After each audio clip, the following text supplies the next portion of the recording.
Like when we would create content in my congressional office, like the young staffers would come in and say, oh, if it's above like 8 seconds, you're losing audience at such a rapid pace. It's so interesting that we're doing a podcast, which if you do just an hour, the audience thinks that's too short. I get what you're saying. I've asked this question many times. I don't get the attention span of the American public. It seems to be either 8 seconds or 2 hours. Oh, they want podcasts to be long. When I just did an hour, there was always screaming at me, no, more. What do you make of that? I look at what happened in the sports space where ESPN has to go and fire all of these expensive on-air talents in order to go put Pat McAfee on streaming multiple hours a day in service of that long-form audience. But then again, like the way that Instagram is driven now by the reels or the, whatever it is, their stories, and then YouTube has their short form content. Yeah, I guess it's either short or long, and the middle is losing. So are you happy to be free of Congress and all this kind of stuff? Well, you seem very relaxed. As relaxed as one can be under these conditions. I think that Congress is supposed to be temporary. I mean, I've done it for 8 years. I've been in elected office 6 years before that in the state legislature. So from age 26 to 42, I was an elected official. And I think that should be a season of life. I don't think it should be your whole life. But I mean, like the things that people talk about when they get out of Congress, that they are so happy that they don't have to do anymore, like fundraising and that stuff. I never did that anyway. I mean, I am the only Republican. I was the only Republican in Congress who took no lobbyist money, no PAC money. And I decided I would rather sink or swim on my own than be a valet for those people. Well, how did you get away with that? I mean, how did you then get the money to run your elections? Because why does everybody else do it? Before Donald Trump, there was no small dollar infrastructure on the Republican side. Obama had created that. He used the Chicago ward style system, put it on the internet, scaled it to the moon, and there was go back. I don't know what you're talking about. So what's the Chicago ward style? Democrats invested in the internet before Republicans, politically speaking. And so they did this list building. Traditionally, that list building, your ward boss would know this person needs a little help with groceries, this person's son needs a job, this person cares about issue X or the park, whatever. And that was managed very locally. What Obama understood is that you could digitize that and scale it to the moon. David Plouffe wrote a great book about one of the best books on politics, Audacity to Win. Yeah, in 2008, they definitely had the technological advantage. It took us until 2016 to really catch up because the internet was the only thing that could harness all of this interest in politics that was Trump was generating among low propensity voters. And I rode that wave. I had like over 100,000 active donors throughout the country. I think my average donation was around $88. But also you do, I mean, look, again, I'm glad we're meeting and talking because I feel like I already know you better than what I've known for the whole time I've been, seeing you just on TV and in the news because I don't trust anything in the news. So I mean, that's kind of interesting right there. But, okay, first of all, were your parents? Where do you get your politics? Like, is it from your parents? Yeah. Were they Republicans? My mother was a Southern Democrat who voted Democrat her whole life until Jimmy Carter gave away the Panama Canal. And then, for some reason, that was the issue that turned my mother into a Republican. She must be thrilled that your boy's going to take it back. She can't wait. She's real pumped about the Mount McKinley changes law. What do you think about that? What do you think about us becoming an empire again and just annexing places? I did not see that coming. And when I say I did not see that coming, I'm going to spell it for you. IDIDNAZI.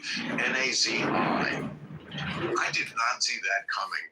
Because we really shouldn't be annexing, should we? Annexing? I mean, doesn't Greenland have to actually sell it to us if they wanted to? Isn't it their choice? I care a lot more about whether or not we're going to annex features of the Panama Canal or Greenland than, whether or not Russia annexes Crimea. I think that you can. But are you for it? Annexing Greenland and parts of the Panama Canal? Sure, if it's a deal that makes sense. But we don't own them. Well, so yeah, you're saying it's a real estate transaction, though. It's not an invasion is not a real estate Well, we transaction. don't say anything about an invasion. Well, how else do you take something? A real estate transaction. So they would have to agree to it. Yeah, we could buy it. Okay, that's different than annexing. Well, but I think so you would agree that Denmark has to agree to it. We're not just going to take it. the people of Greenland, I think, would be the most dispositive voice. Okay, so we can go over the head of the government. What about, can we do that here? If some other foreign country came and asked the people of this country, do you want free blowjobs? We could just do that. It would be a compelling offer. Some would say, There's the mandates I'd heard about. It would be more compelling than Look, what a lot of people feel like they're getting from the government now. I don't know what you've heard about me. I don't know what you heard about me. Remember that one? Yeah. But a bitch can't get $1 out of me. Well, that doesn't apply to you. Oh, sorry. I didn't mean to go there. I just sang this song. Way less than Skip Bayless, I would suggest. What? Oh, boy. I saw that story. 1.5 million. It's so typical, though, isn't it? Guys who are certainly of a certain age, but they can be young, who are just so desperate for any. Usually they're married. I'm not knocking marriage, but and it's just been so long since they've had any sort of affection or anyone touching them or laughing at their jokes that they make such fools of themselves. They just want something from someone of the opposite sex that makes them feel alive again. You're so right. And what is so, I think, undertold in the sugar daddy, sugar baby dynamic that we see play out pretty regularly across society now is like, who's taking advantage of who? Because what you just described, a lot of these guys that fit that archetype, they get in to some young pussy that they hadn't been in before, and they will do anything. They'll give up their family, their house, their money. It is so like, oh wait, are you saying that they're the person utilizing leverage and the power dynamic more than someone who quite literally has them by the balls? Well, when you put it that way, Congressman, I mean, former Congressman. Don't demote me. I won't. But okay, so like I brought my book in, and this book you'll love, I think. Maybe not as much as my old one, since that's your pattern, but I want to read you. This is a chapter on this subject that we're talking about. It's very apropos for what you went through, and because it does get into economic issues. And also, I've never done this on this show, but I want to get the quotes right. I have quotes from people, and I've never brought anything on like this. But I didn't know you were allowed to bring homework. I never have done it, but you're a little different. I got to get this right. It's for your benefit as much as anybody, and it's not against you. I'm an honest broker more than anything else. Okay, so, and that's why the left hates me too. The far left really hates me, and I welcome their hatred because I just will not carry the water of all their insanity or yours. Well, and by the way, no one's annexing Greenland or buying it. Buying it is different. See, again, let's just be honest. Come on, we're just guys talking here. Those are two different things. Just look me in the eye and tell me you understand that. There are two different things. Buying something that they agree to sell to us or just taking from another country. That's what Hitler did, and that's Putin. We're not. I know you guys like to be like flirting with authoritarianism, but let me ask you that question. You're a married man now, right? Yeah. Okay. So, and your wife is lovely. Thank you. You did well. And okay, so sometimes in a marriage, the couple, I've heard both sides. I've heard couples say, yeah, I'm a big flirt, but it's okay because he knows I'll never cross the line. But so that's just okay in the marriage. That's like they've decided that's okay to flirt, or the guy does it. Then I've heard some marriages where it's like, no, that is crossing the line. Okay, I bring this up because you guys are really flirting with authoritarianism. You know what I mean? He admires. Like, we didn't try to throw our political prisoners in jail. We talked about it, but we didn't actually try. Oh, you did try. We never indicted Hillary. We never indicted our enemies. Yeah, because they blocked it. You also blocked it. The Justice Department. There were actually some people there at the beginning who were a little more fair-minded. I mean, it's not going to be that way in the second term, although that's the job you were up for. I was, and honestly, I was If you had hoping been there in 2016, would you have indicted Hillary? only if that's what the facts and the law commanded. I wouldn't have done it as some get back politically, because look, that doesn't end. And what I understand is, if you do that to them and they do that to us, then you don't ever get out of the cycle. And as someone who has held some power, it's a pretty frightening concept that when you get out, the people who take power then can utilize the apparatus of the state to deprive you of your freedom. But of course, you went right to whataboutism. You didn't really answer I reject the premise that we flirt with authoritarianism. What's wrong, man? Seriously? Using every possible lever to stay in office after he lost the election, plainly. Just always being friends with Putin. He likes him. He likes Viktor Orban. Always like pining to be with Team Strongman and not really that, into our allies. You don't think that's flirting with authoritarianism? And if you flirt with it, he also makes jokes about, maybe after this term, if it's so good, we should have another one, which would be, again, an abrogation of the basic tenets of the Constitution, 2 terms. That's flirting. That's flirting. To even make a joke about it is flirting with authoritarianism. My question, like in a marriage, can you just flirt and not cross the line? Of course. Most don't, but okay. I'm telling you, most guys, if they flirt, what they're doing is they're seeing if the girl flirts back. If she doesn't, I was just flirting. If she does, yeah, I'll fuck her. So you can flirtation only goes as far as your options at that moment. Well put. Yeah, for a man.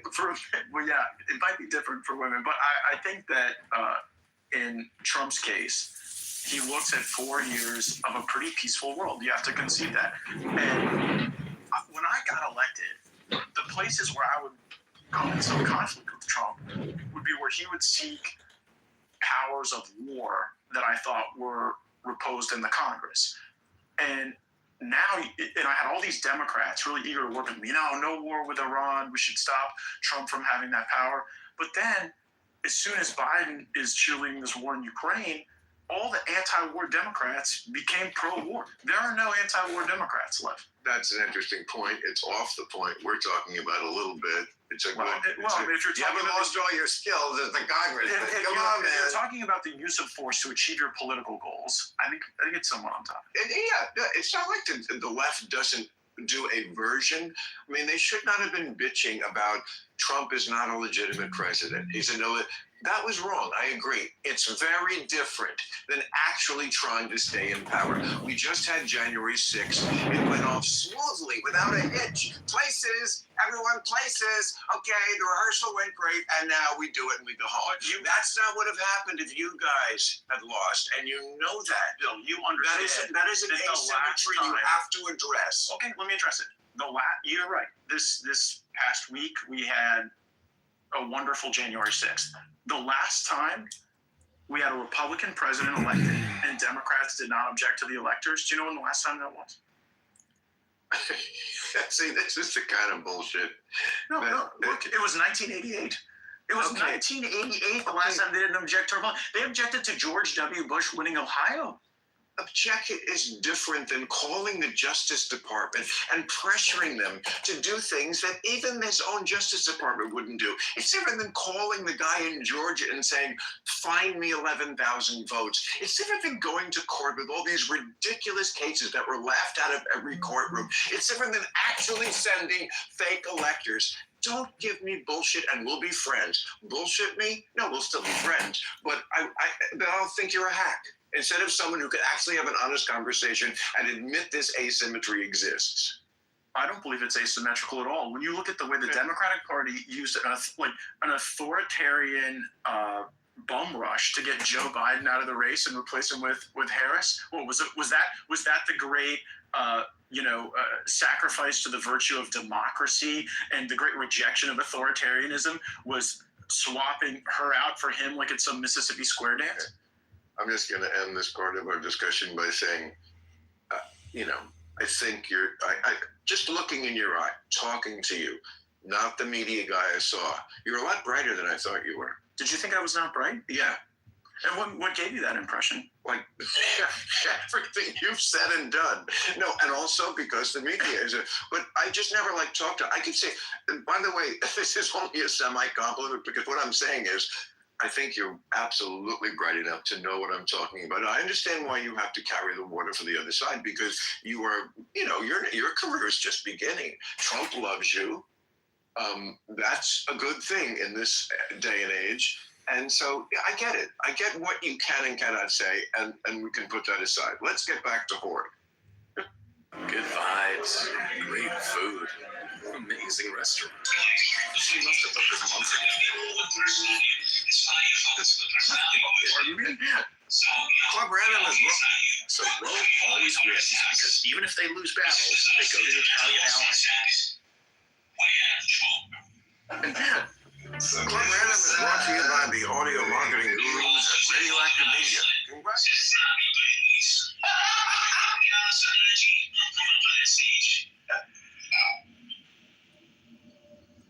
And you're right, we have to stand up for each other. I mean, whether you like to test the rooms or not, we self-police them. The handful of times we've had people who went after others unfairly, attacked their children. Freud stays in phones and phones. Wow. Okay. There's a lot of worse times going on right now. Trust me. Yeah, nobody's name was put on. No, I'm not gonna know. I may just look though, but I'm not gonna know. This man is looking at me. Paragraph. In these conversations, this household was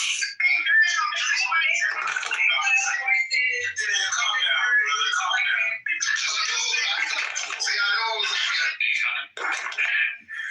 to the previous part of Media.com or text the word random to 511-511. Random to news. It's not on my alt. It felt ever lose their shop skims. Got me, and I said the second show You're wasn't so great. right. I'm acting like a wife. You are. You are such a whiny bitch sometimes. I'm usually not. You just hit a nerve. You're right. I'm acting like a wife who will not let it go. What about the remote? Matt, you You're never so- let me have the remote. And you say you don't understand I'm going to my mother's. marriage. All right, so this is about it's about the gig economy. The economy, what they also call it, the remote economy. Okay, so you can call it remote work, but what's really remote is any chance of getting health insurance. What are Uber and Lyft but Americanized rickshaws? It's not like it's what anyone wants to do. No one ever had a friend throw up in the back seat and said, "Gosh, I hope someday I get to make a career out of this." And then there's OnlyFans, which in 2021 swelled from 12 million to 85 million users. And if you're a little behind and don't know what OnlyFans is, don't worry. It's the side hustle your daughter is using to pay off her college debt. It's just a platform where you can share recipes or maybe your poetry. Yeah, you can do that on OnlyFans, but no one does. It's women showing their vaginas to men who are masturbating. That's what we have, a kind of a masturbation economy. And that's my question is, women have become so cynical about men and the economy is so bad for them that so much of this economy revolves around horny guys and women who are, I don't think they really want to be on OnlyFans doing that. Would you? No. But that's sort of where our economy has sent young women who, combined with the fact that they're, for very good reason, so cynical about men that their idea is kind of, look, men are shit, so I'm going to get paid a little bit to begin with. That's only fair. Now, here's the crux of it to me. Prostitution is a term we apply across the way. It doesn't just apply to sex. This is Bill Maher, the master. This is called Club Random Podcast on YouTube. I'll pin the link.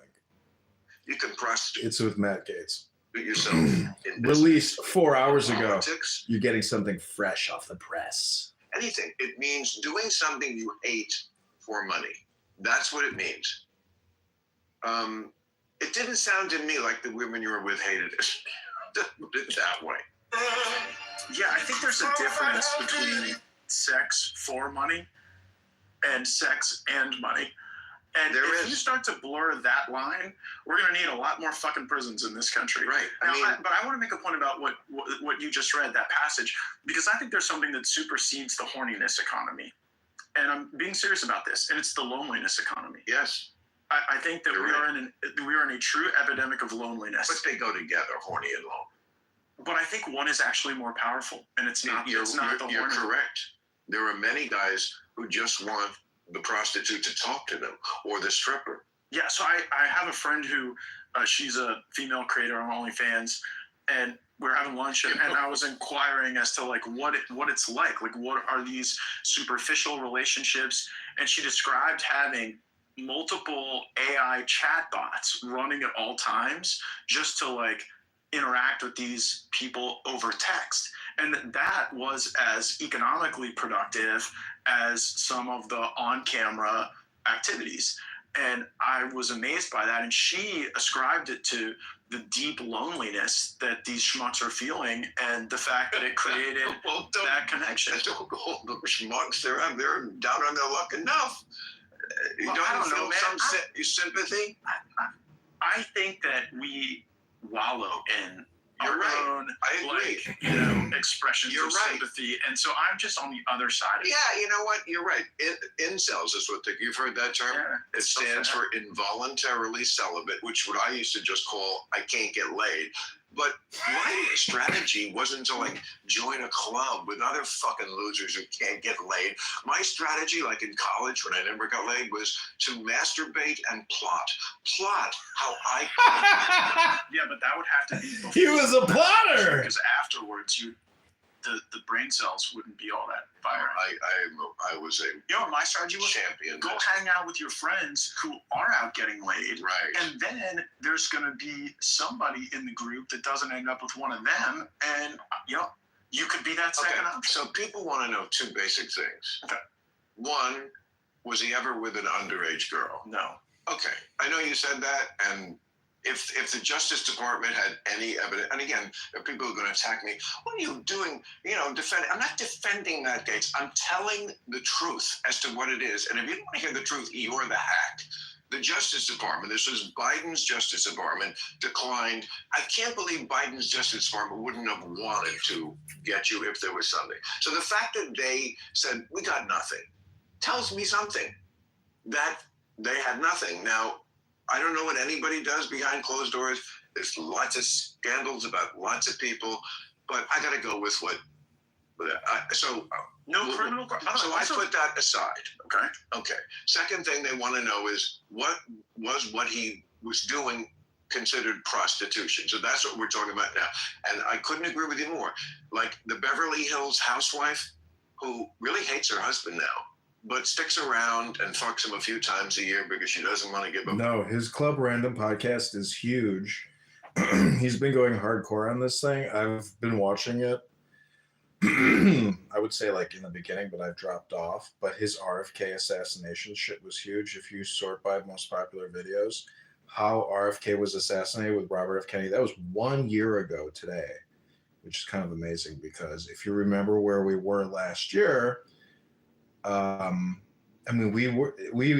hadn't even begun getting into Trump, and Kennedy was out there lifting the veil on government involvement in the assassination of his uncle. The big house. To me, that's much more prostitution. So say what you want about Bill Maher, but this guy, he's a stoner. So whatever gets said, gets said. There's no filtration, really.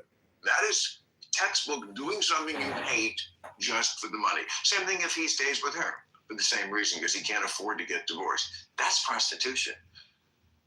But, okay, I wrote down the quote. There is this. He's a huge stoner. Okay. Well, first of all, you said giving someone money. I think he's been smoking pot for like his whole career. You're dating that they didn't ask for. That's prostitution now? So, yeah, okay, that's your exact quote. But there's this in a text. I guess this is from your girlfriend at the time, talking about you and your wingman. The guys are a little short this week. if it can be more of a customer appreciation week, Matt. Now, were there coupons involved? I just have to ask the tough questions. See, this is amazing. Were there coupons?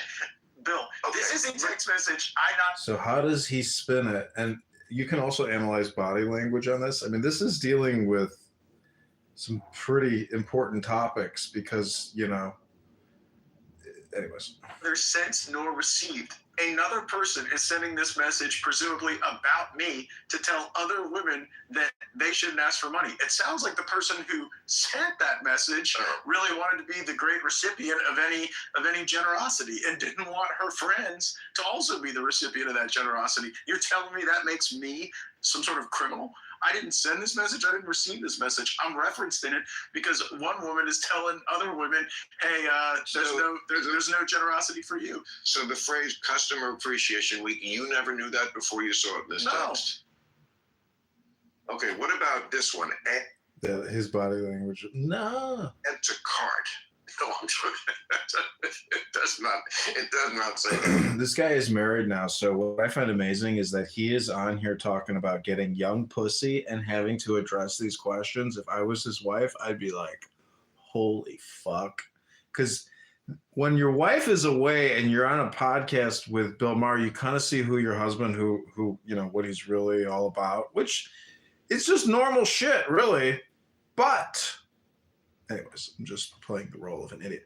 CB Master, I'll never be popular like Bill Maher, which is kind of unfortunate. Like, no one's even watching my YouTube right now. So it's like this career is of you know, live streaming Bill Maher. I don't think it's going to make it. Drive-by. There's something about something was just a drive-by. What's a drive-by?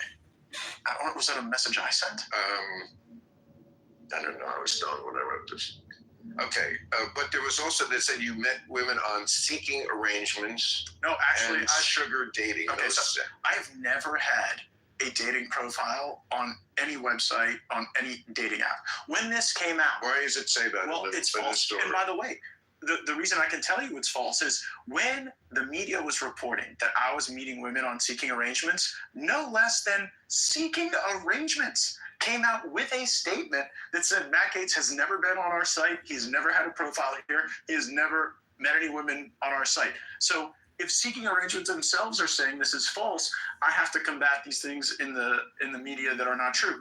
And nobody loses their like reporter license for saying stuff that's false. It's just the information ecosystem. Well, here's what I'm going to say to that. One, I never read that in the stories about you. What you just told me, which absolutely could be because they left it out because they do it all the time. It's one of my biggest complaints about the media is that I never, you say you're not lying. Well, I know you weren't here earlier, but he said that the left-wing liberal lunatics hate him with a passion, and he welcomes their hate. but you can also lie by omission. You cherry pick. And he believes both sides do that he it. doesn't believe the I have media to at read all. Both sides to feel like I have any knowledge of anything, and that just sucks. Except for my show, which is always even-handed. Okay, so I didn't know that. So that's either because the media lied to me, or somebody on the internet. If they're going to say that This is like a contradictory debunking info, show. You're going to look bad, but I assume you wouldn't say that. I want to know if Trump actually slept with Stormy Daniels. Like, if that whole thing was fake and we went through all that and that fucking lawyer, what's his face, is in jail, like, did Trump really fuck Stormy Daniels? Because if he didn't, and it's all fake news, which I don't believe, I think he probably did. I mean, anyways, you see what I'm saying? Like, we want to know the truth about the sex. If it couldn't be backed up. Okay. Also, this is in your defense. This is another thing from an article, again, in I think, Washington Post. The committee found two women, 27 and 25, who did not consider the relationships transactional. So that's a direct quote. Again, hacked. I'm just reading what I read. Did you read that one? I did. Sounded scandalous. Me dating a 25-year-old woman and a 27-year-old woman and having a non-transactional Look relationship. who you're talking to. You don't know the half of it. Okay, so the other. So Bill Maher says you don't know the half of it, meaning that he has, like, slept around with prostitutes? This is an interesting quote. Escorts? The committee, this is the ethics committee, okay, typically refrains from releasing the findings after a member's resignation. I did not know that until I read it in the article. The committee typically refrains from releasing the findings if you've quit already. So why did they make an exception for you? What is your, you must have bitterness about that. Well, I don't actually, because I know in Come Washington, on, just admit that. no, everything goes out in Washington anyway. If you think that this document wasn't going to be released in one form or the other, then you don't understand how the leak ecosystem works in that place. Everything leaks. So other people were more worked up about that than I was, to be honest. I have a lot of enemies on the Republican side, more so than most Republican members, because I killed the golden goose. Kevin McCarthy raised $1 billion in special interest money and distributed that among a couple hundred Republicans. That makes you a lot of fucking friends. And the Ethics Committee is one of only 3 committees in the whole Congress that the Speaker appoints directly. It doesn't go through the steering committee process. Ethics, Rules, and Intelligence. And so everybody on the Ethics Committee were Kevin McCarthy's asshole buddies, one of whom who voted to release it, the Republicans, was donating to my primary opponent. So I wasn't exactly being judged by some non-biased arbiter. These were people with an axe to grind against me. Yeah. Well, yeah. That's life. Yeah, I mean, it's hard to like... Kevin McCarthy, I really want to defend that guy. I mean, I always thought he was a huge asshole and not that bright. Did you? You thought it? See, because I actually always found him to be a gregarious person. I don't know. And if he was here talking to me, I'd have a different opinion I bet too. you'd like him. Yeah, but I feel like he's much more of a square than you are. Well, that would encompass a lot of people, I think. Hey, you know. But where you get me wrong, man, where I took exception with you, and I was always a huge fan of yours, because when I got to you used to always have Joe Scarborough on, and Joe Scarborough Just had him on. was my congressman. Yeah. I was a huge Joe Scarborough fan. We were really close, even when I was 12, 14 years old. And so I would be able to stay up late at night and watch content that otherwise would have been deemed too irreverent for me, because Joe Scarborough was on. Sure. And then that created a permission structure for me to continue to watch your show, because, Joe has been on that show. It can't be too bad for me to watch. So he was our guy for a long time. I still like him. I mean, you guys went ape shit when he went to Mar-a-Lago 2 days after you. I think that's great. By the way. Yeah, of course you do, because I mean, the criticism was that he was kissing the ring.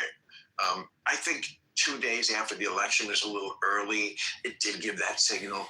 Give it a week, Joe. Okay, but I like Joe. My problem with people who take media jobs is that, they start out, very often on MSNBC this happens, they start out as the conservative. And of course, on MSNBC, you can be only so conservative. They don't really have your type that wouldn't be on it. But they have the Nicole Wallaces and the people, Michael Steele, the people, usually they hate Trump. It's the country club conservatives, not the hunting club conservatives. It's the anybody but Trump conservatives, right? Which is doesn't look. I'm an anybody but Trump guy too, but it doesn't represent the country or the party, so it's bullshit. But okay, so they start out as that, but they're also conservative. Nicole Wallace was Bush's she was out there, cheerleading the Iraq War. Right, and the longer they're there, and the more time they see MSNBC on the paycheck, the more they become not just anti-Trump, but now they're just totally in league with. And I said, look, I don't want people to become more conservative generally, but when looks to me like the paycheck is dictating your politics, I do have a problem with it. Well, they're enslaved by their audience, because they see what turns off their audience, what turns on their audience, and that becomes the thing that turns them on as well. But even when we say conservative, liberal, right, left, we are in a time of realignment right now. I think unlike any other time you've been in the media. Who is the pro-war party? Who is the pro-free speech party? Yeah. Who is the pro-free trade party? Who's the stick up their ass party? Right. That's the biggest one in my world. Yeah. because the stuff that used to get laughs because it was the moral majority doing it, stick up their ass stuff. Yeah. Pat Robertson, Oh, who's the other, Jerry Falwell. this was your all those thing. purple Teletubbies, are gay. Well, the Clinton thing. And then who became the stick up their ass people? Yeah, the left. The left. Well, and I mean, you're who taught me about oral sex because You're welcome. the Clinton, You're welcome, Mrs. Gates. the whole Clinton Ken Starr report really put your critique of the stick in the mud, stick up your ass, contingent of politics in the forefront. But like right now, there are times I see the political landscape where I have more in common with the populist leftists than I do the centrists in my own party. On matters of like government surveillance. Right. I team up with Ilhan Omar more than I team up with the Republicans on the Intelligence Committee. On war powers, Talking about Elon Omar? Ilhan Omar, yeah. Oh, you said it funny. Oh, well, you'd be surprised how Elon often Omar. Ilhan. I don't like her. Oh, is that am I saying it Yeah, wrong? it's Ilhan. My bad. I'm sorry. I'm sorry to the prophet. Peace and blessings upon him. I meant no disrespect. Whew. That's getting out of hand. Yeah, I that would shit. probably cut that. But I think I don't know where that's going to lead you, bro. But could be dicey. No, I mean, I've been down that road before. Do you that was your big. You have to be. I mean, Zuckerberg just made a big deal about free speech, and I'm behind him on it because I think he's right. He's doing a kind of a mea culpa, like we fact check too much. And look, is there a lot of misinformation? Yeah, but also misinformation has become like a code word for just stuff we don't like. COVID started in a lab. Well, we just don't think that should be out there. So well, it wasn't misinformation. Shit like that. Not that Well, and the stuff that's true. When people were posting the true side effects of some of these vaccines, you had folks in the White House pressuring social media platforms to get that taken down. And it wasn't even false, but it was just derogatory to the narrative that they were trying to spin at the time. That should not be allowed. And I think the more you decentralize that away from the fact checker model to the community notes model, the more you make it durable to that type of government influence. Yeah. So if you were in the Justice Department, like what would be your number one? Number one Yeah, what would be would be defang the weaponization. When you shop in the Jewel Osco app, you can count on us to choose fresh produce, guaranteed. Stop the whole they go after us. I really mean that. Because if I'd have gone in there and done that stuff. You really think the FBI is that partisan? Because I always thought of the FBI as mostly Republicans, mostly squares, guys who iron their underwear, real straight arrows. The idea that it's infiltrated with all these like super radical left-wing types who are out to get Trump, you don't think they had a reason with all the communications that were unprecedented between Trump and Russia? You don't think they had a reason to start that Operation Crossfire investigation? I mean, his fucking campaign manager, Manafort, was completely in bed with the Russians. Michael Flynn and the combat, all these people in the administration who had all these discussions with Russians, and then so is Russians. We don't know any Russians. They picture him with like 8 Russians. It At least merited an investigation. It feels silly to talk about now that like Trump was some asset of Putin when it was only Trump in the White House where Putin did invade another country. But in terms of when That's a good point. the investigation turned illegitimate, like, okay, I guess you have reasonable suspicion around anything. But once they were applying for surveillance based on information that the FBI already knew was coming from Russian intelligence subsources, that's when they jumped the shark for me.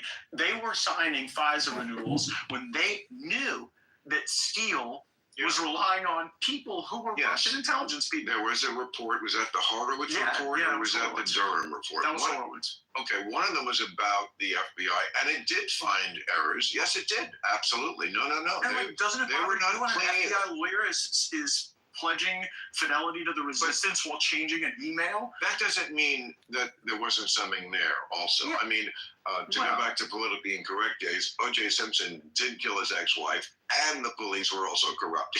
Sometimes But both do you think things can do you be think true. they framed him? Like, do you think they? O.J.? Yeah, they took active steps to frame him. No, I don't. That's Man. what I'm saying. I'm saying They had their own problems, admittedly. It's not yes, like and that's the analogy with the FBI. There were problems, and the FISA thing was the most glaring of those errors. But you realize what also was he in was having contacts. Just to say publicly, Russia, if you're listening, I mean, nobody ever did that. George Stephanopoulos said, you know, if a foreign power sent you intel, oh, well, I think you should look at it. No, you shouldn't. You should go to the FBI and say, a country who is not called America is trying to influence our elections. That's what you do. You go to the FBI. You don't look at it. You know what? That would be nice. But Bill, as everything else in our world has become globalized, trade, information, our elections have become globalized too. And the notion that the way we're going to be resilient to that is tattling to the FBI every time, it may work, but when I see the way these global corporations that rely on sovereign wealth funds of other countries are pouring cash into super funds, for Democrats and Republicans, it's like, but Don Jr. met with some lady in Trump Tower. There is such a foreign influence factor in our elections now. It's such a high level. I don't know that there's anything, Especially on your side. Oh, come on, man! You don't think that the Chinese were funding the whole Penn Center at the Biden Center at Penn? Manafort was trading polling information with a guy in the GRU. And the Democrats didn't do that. Paul Manafort, despite a lofty title, was a very big player in what was going on with Trump. You know why I know How that? do you know that? Because he had one specific task. We were dealing with a faithless electors problem at the Republican convention, where we would win a state, and then Ted Cruz was effective at using the party apparatus to substitute his delegates for Trump's delegates. And it wasn't like we'd had a recent convention fight. And one of the only guys around from the 80s that ever planned for a convention fight was Paul Manafort. So he demands this lofty title, then he works the convention problem, and at the same time is trying to showcase to the oligarchs on whatever side in Russia, Ukraine, that he was this made guy in Trump world. And that was messy and should not have happened. But I think, talk about whataboutism, to say that that's a parallel to the tens of millions of dollars that flow into our elections from foreign sovereign wealth funds through U.S. companies and super Yeah, PACs. it's both sides. It is both sides. Based on a ruling from a Republican Supreme Court. I think the ruling in Citizens United was wrong. Well, it's great to meet you. Yeah, I'm having a good time. Are I'm you? glad, man. I'm glad. You don't smoke pot anymore, right? I won't with you. It would mess with like all the Molly I took on the way here. Weren't you one of the most forthright ones to want to put forward legalization for pot laws? I'm very pro Right. marijuana reform. I wrote Florida's first, second, and third marijuana It's laws. just found there. Well, the vote on going from medical to adult use. Now in Florida, you have to go. It was on the ballot. It just, Well, it didn't fail. how could fucking nutty, crazy, bath salt, alligator, Oh, stop! Don't with the Florida Florida trash. not be illegal for Well, pot? we don't allow the homeless to degrade infrastructure to the point where it hurts the firefighters. Different issue. Different issue. And the liberals have completely fucked up that issue. It's in my brilliant special that's on probably now or just was. Is anybody else seeing this? I talk about it, liberal versus woke as far as homeless goes. No, I mean, trust me, the liberals have a lot to answer for, and I call them out on all of it, which again is why they don't like me, and I don't give a fuck. You talk I a lot. talk You to know it- what? I wonder if you give a fuck because you I talk don't. about it a lot. I do. You advertise I how do. much it affects you by talking about it. No, Because I don't even no, view you- no. I All view I- you as a libertarian. all I'm doing is reminding people of my brand. My brand is almost unique, not completely, but like I'm glad that everybody is like so in their echo chamber because it leaves this big space in the middle for someone who will do that. People will watch this. If they watch the whole thing, they'll go, wow, what an honest conversation. Like not like anyone I've ever seen with any politician. Like that's with just two guys talking. And Bill was open. He didn't fucking hate that guy. But it wasn't about politics. And then we got over it just like a married couple does. And then we just And then he kept nagging me about it, just like a married couple. And when I think you're full of shit about stuff on your side, I call you out on that. And I'm also admitting, and I hope you are, I think I do it more than you, when my side is wrong, and they are wrong a lot, and that's why they lost this election, and I tell them every day, you're just digging the hole deeper. Anybody who can't point out where their side is wrong is just a vessel through which others Well, where's operate. your side most wrong? My side's wrong on marijuana reform. My side is wrong on some elements of climate change. My side is wrong when they try to extend the surveillance state at any cost. My side is wrong when they try to go and build Jeffersonian democracies out of sand and blood and Arab militias in the Middle East and convert every Central Asian cave into. I got to give that to Trump. Yeah. He really doesn't like war. No, he And really that's doesn't. not a bad thing. It's ironic. Like, who was the last president who really didn't like war? Jimmy Carter, the one they just buried. He never fired a shot. It's funny that they have that in common. It is, and Two guys who have nothing else in common. it's not that Trump doesn't have militaristic tendencies. Like I don't think he has any problem with torture or a really powerful, strong military. But right now, one of the reasons we should be anti-war is because I'm not sure we would win very many of them. And that's not a criticism of the amazing men and women in the military, but the shit we build doesn't work. And I was on the Armed Services Committee for 8 years, and I saw the way what we spend money on is driven by what general is leaving to get what board seat or what contract with Raytheon, true. Lockheed, L3. We've allowed all this So true, consolidation bro, on in the that. defense. Okay, the Yes. F-35. The F-35. I loved it when Musk went after the F-35. I had said on my show 2 days earlier, I said, they're talking about cutting shit. Let's see what happens when they go after the Pentagon. And then he did it 2 days later. I was like, okay, you know what? I'm not pre-hating anything you guys are going to do. Not pre-hating. Well, and Hegseth is uniquely critical of those things because these millennials who went and fought these wars and believed they were righteous and meaningful, who came more to the anti-war side, like Tucker was a big pro-war guy, came to an anti-war guy. He's just Hegseth. cray now. Come on, bro. Come on, the Moscow stuff, defending Syria, defending Assad. I mean, you got to be kidding. But Hegseth, he looks like he is having a good time. Let's get him over here. Yeah, we could hang. I bet he would. But oh my Yeah. God. What? Don't get me started on the accusations against Hegseth because they are so ridiculous. I want to get back to the point about the He military. seems like a guy who does not know how to treat women. Bill, you're telling me You treat him nice. You're telling taking me- a Broadway show. you're telling me some You do the ad money thing, which is great. some lonely housewife fucks Pete Hegseth in a hotel, then has to explain something to her husband the next day, alleges rape. I can't on that. But back to the Okay. military spending. The F-35 costs $100 million to copy. You know what percentage of them are fully operationally capable today? 29%. They don't work in the rain. Would you like to receive a discount or pay the full price? Full price. Kind of ridiculous, right?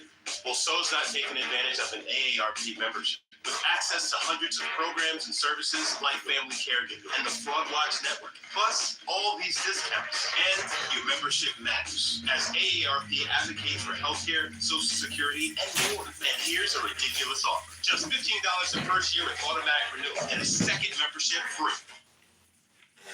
If something costs $100 million, it should definitely work more than 29% of the time. But also the great thing Musk said was they're obsolete.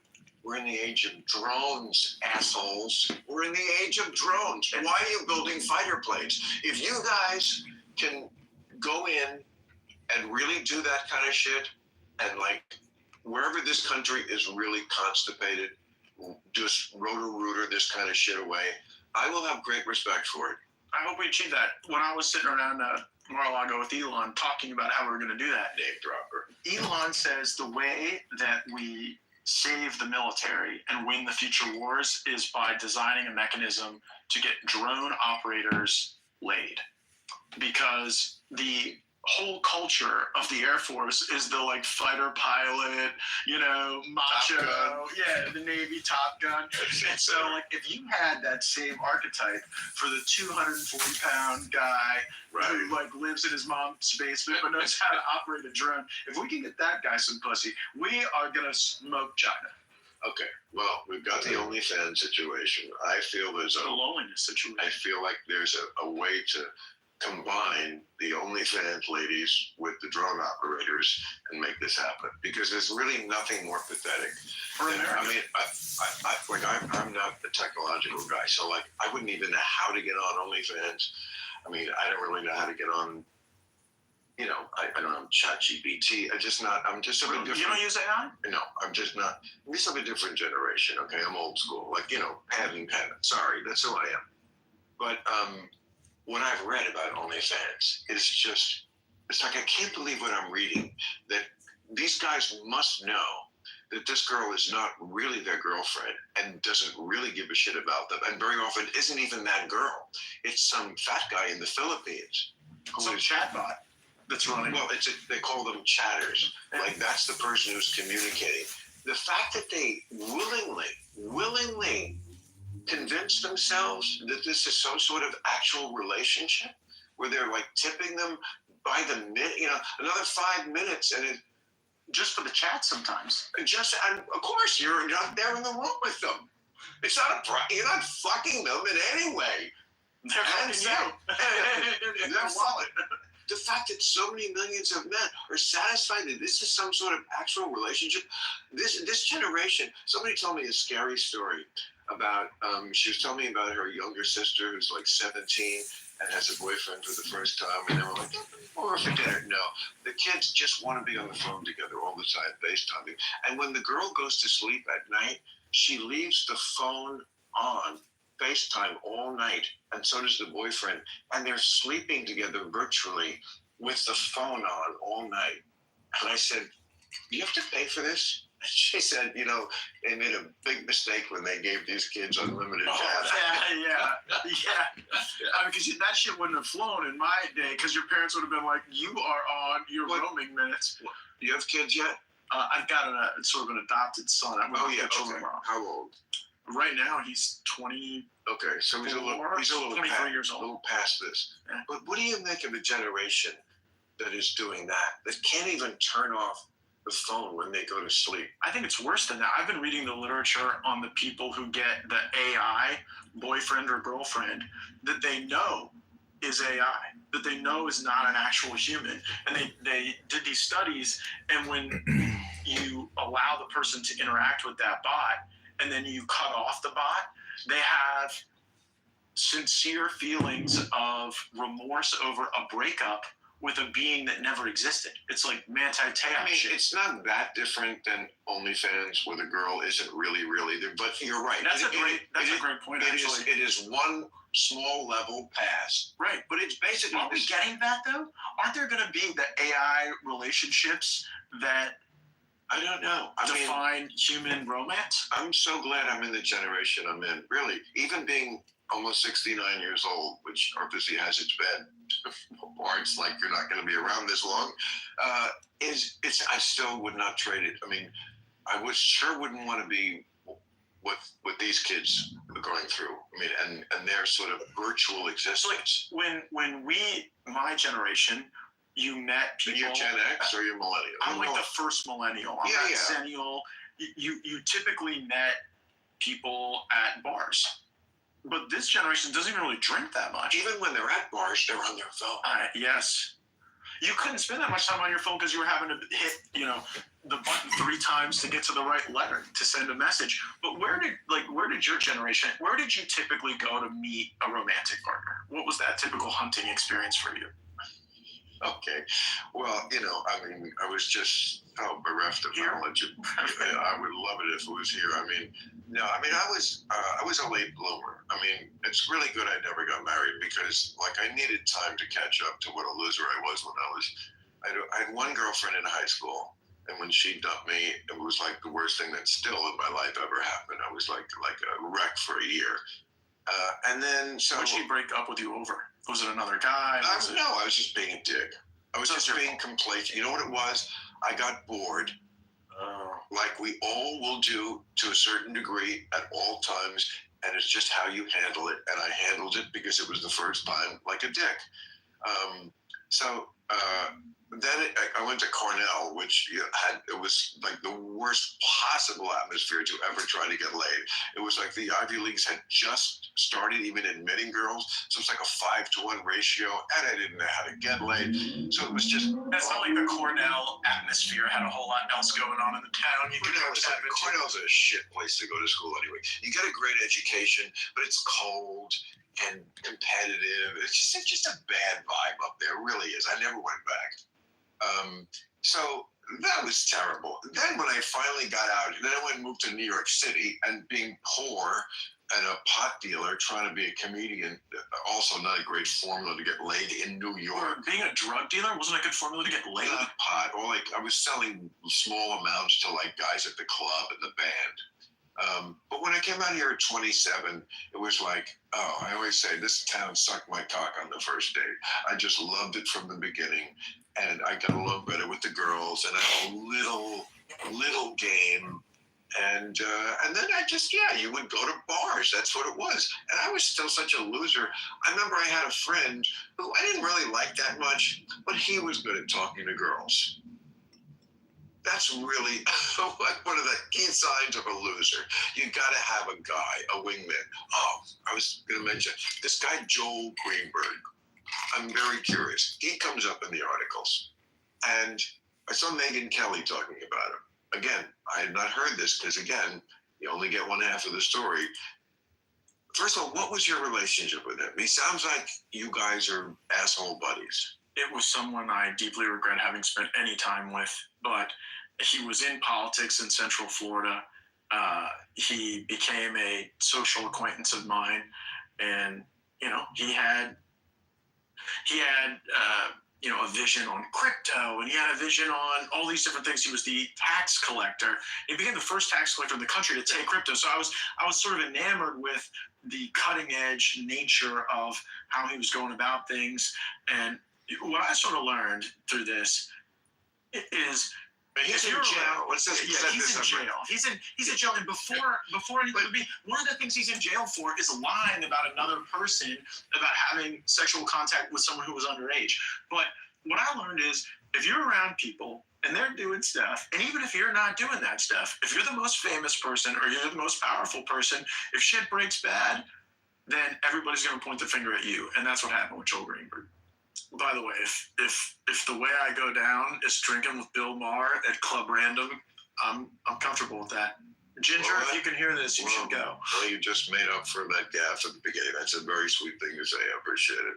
No, you're one of these not boomer. You're Gen X, right? Boomer. You're a boomer. Gen X. Oh, thank you. That is so kind of you. No, I'm totally. There's a whole echelon of you guys who became cult heroes to my generation. It was like you, Lewis Black, Norm Macdonald, rest his soul, one of the funniest people to ever live. Yeah. It was the calling out of the mores of the time that developed a really sincere following. Yeah. No, I love it when I have fans in every generation, but especially as it gets younger, because Is it your liberal fans are older and your conservative fans are younger would be my guess. Yeah, probably. I never looked into it that much, but that's probably what it is. But I also, I hear a lot about, the guys on the golf course love you, because again, I never have been afraid to speak truth about what's going on the left. And what's going on the left, I get it. I do not like Trump, but I never hate anybody who votes for him. I totally get it. I get why people go, Would you agree that the two greatest politicians, well, Clinton might have fit in there, but Obama and Trump had absolutely. right. And I do As believe, a politician, Yeah. He's non-pariah, but so is Hitler. As a politician, I'm not saying he's Hitler. He's not. Well, you're also not saying Obama's Hitler. You're making a point. Exactly. Yeah.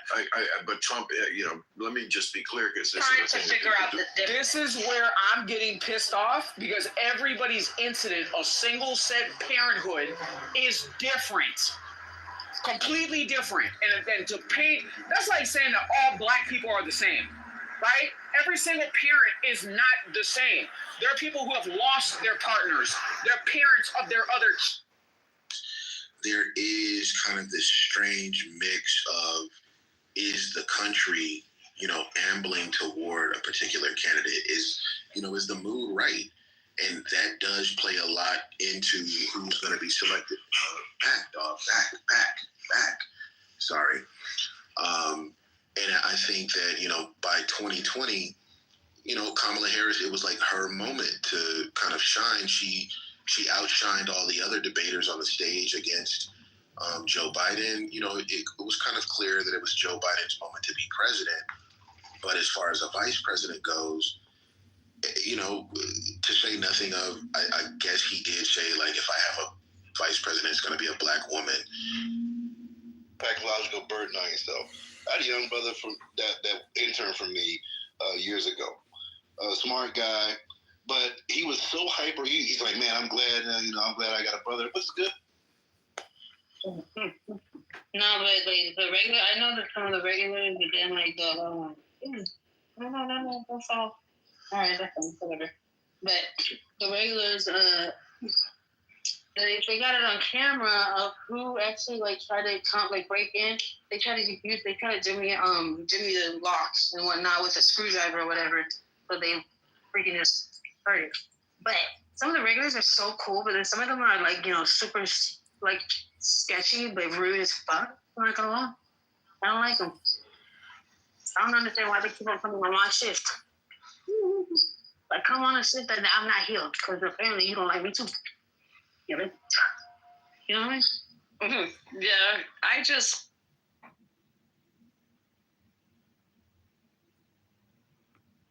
The example that we. What a language model is. Wait, hold on. Buddy, language models are not artificially intelligent. Language models have nothing to do with AGI. No model is, but the way it's processed is. Language models the inference is where the intelligence comes in, big guy. No, it's not the training. It's inference from human training of communication and language observation. That's what a language model does. Dude. AGI has nothing to do with a blog about someone on a blog said you can groom adults. What? Okay, so I'm guilty. I was grooming young black men to get education. What's going on? Blue Melanin needs to finish college and stop smoking so much weed and being an idiot on purpose when he doesn't need to be an idiot. He's not following Shake. That's odd. Because they're all competing for the same woman. True. Why is this weird people fucking... Wait, hold on. It's so sad. That's what's happening. What did he do? Lives in Tel Aviv. I don't share his surname. No, but the other one I do. Okay, so the other one has the same name as you. The surname as my mom. Yes. And isn't willing to open his ears and listen, and especially accept the possibility of being wrong. That's very feminine. You don't think that black women are out of order today? No, I don't. Not as much as anybody else. I don't single out black women. Black Elon's here. Marrying at higher rates than anybody because we black had now. a problem before the civil rights era. You black now, bro. Why aren't black women marrying at higher rates than today? Look at the black men they have to choose from. Look at that handsome black Elon. I'm just trying to understand. We had a different type of man back then as well. Sorry, wait, hold on. No, stop. Okay, stop, because nobody's gonna sit here and tell me I don't know my history. Huh? Hold on, Shy, No, can you hear me? I don't think so. Shy, can you hear me? They know it's Okay. not yet. Do you know about English common law? Okay, and the body of liberties in the Massachusetts The Bill body of Colony in liberties. 1641, which Jesus, included provisions 1641. about inheritance and the rights of illegitimate children. Good one, Adams. What about it? Good one. Nigga said, "What about?" Good one, Adams. I'm saying. Is this theatrical? Is he reading from a This script? became a juridical issue with the Democratic Party. Was the Democratic Party around in 1640-1? He's I got want a, to invite Aaliyah the Tranian. Who's like, he's got a Trump is point. not Hitler. Hitler fought the Russians.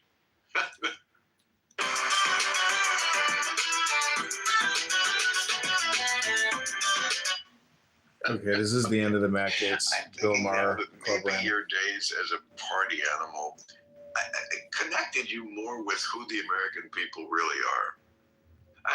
Is that a fair That statement? means everyone on this stage, including myself, has political policy issues in our minds in which emotions are more of a determining factor than what the actual policy is. That is a dirty little secret of American voting.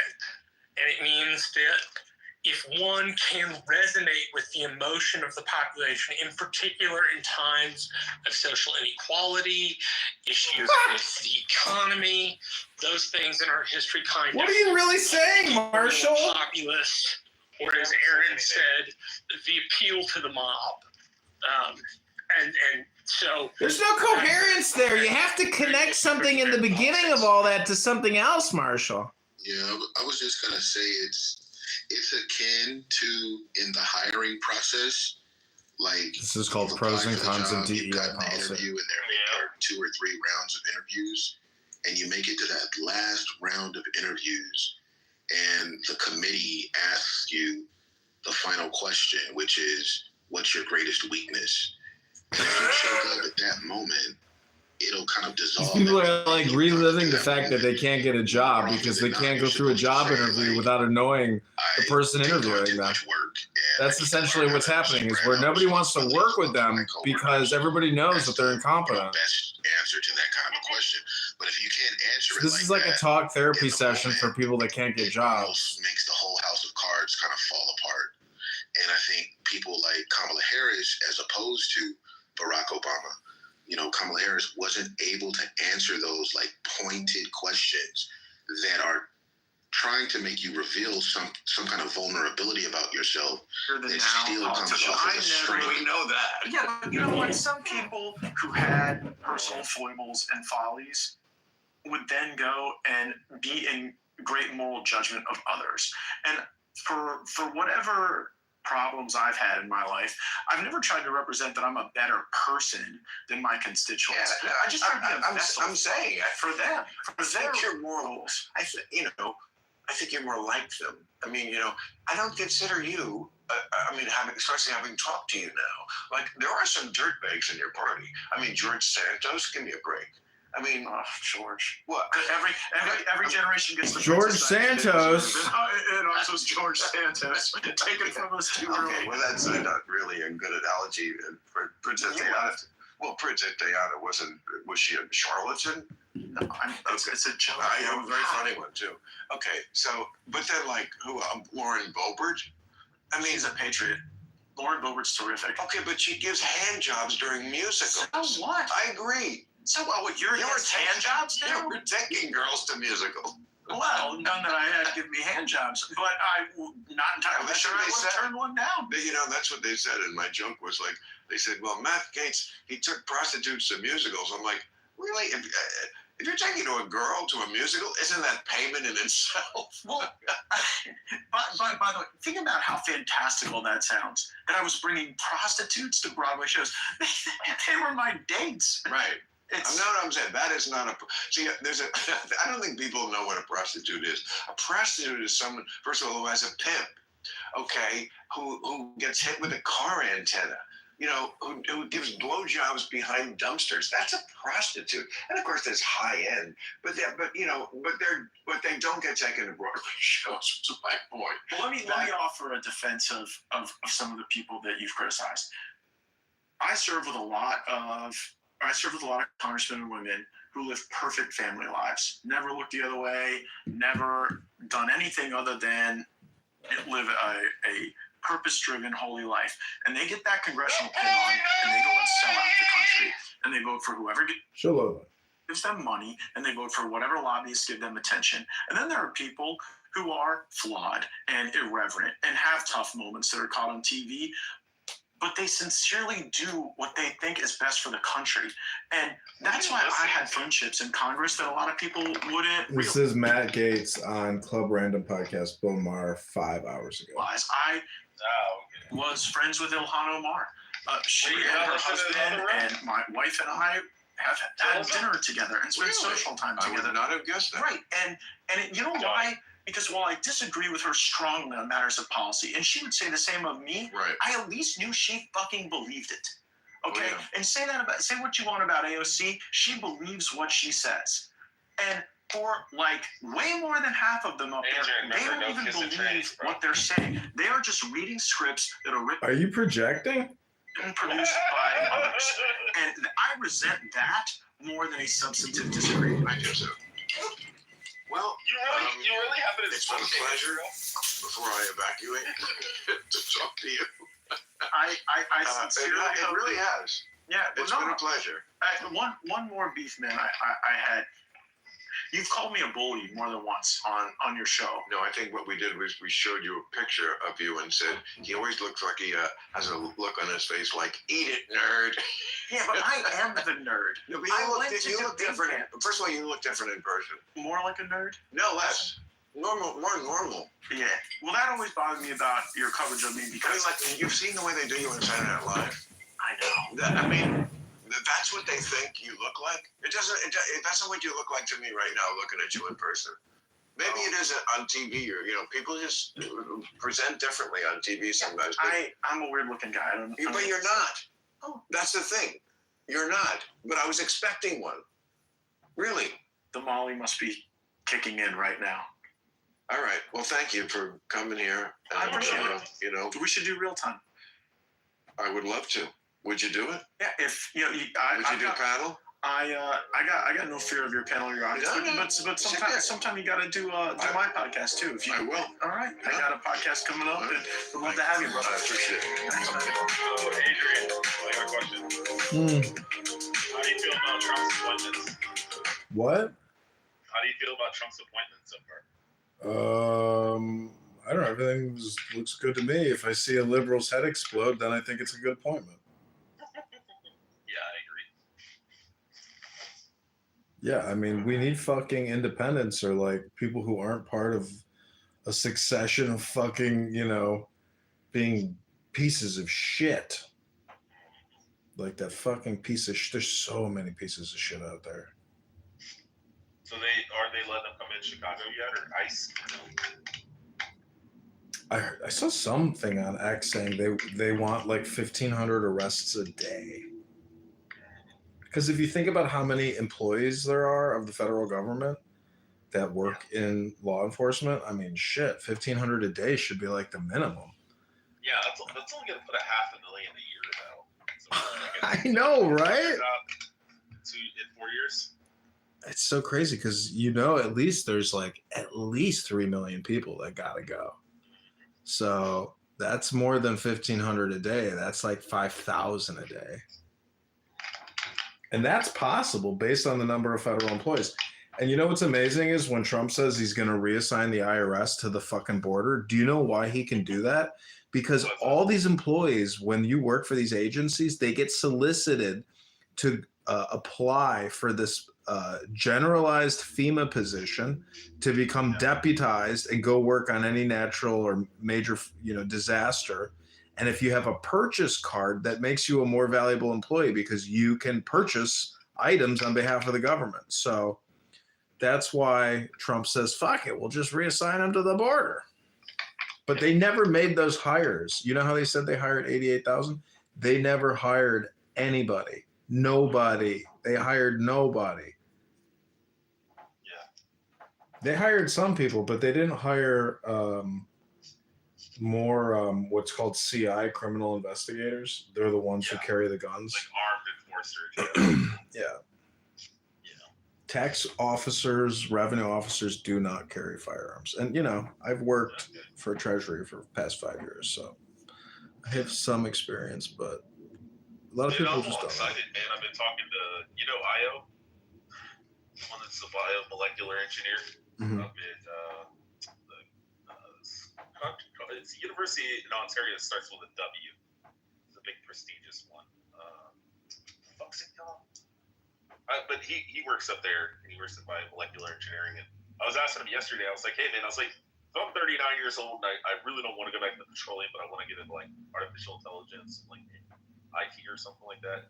And, what would be, like, the best process to get in to, artificial intelligence? And he was started walking me through it, and he's like, well, how much are you looking to make? And I was like, well, like, I'd be okay with, like, 50, 60, as long as I could be home with my kids and shit. He's like, well, that might be a little unrealistic. He's like, the most you're really going to make after a couple of years is like $30,000 a month if you become, open your own business and become a, like work alongside with the companies and stuff like that to root out like issues within ChatGPT. And I was like, no, I meant like 50, 60 grand a year. And he started laughing.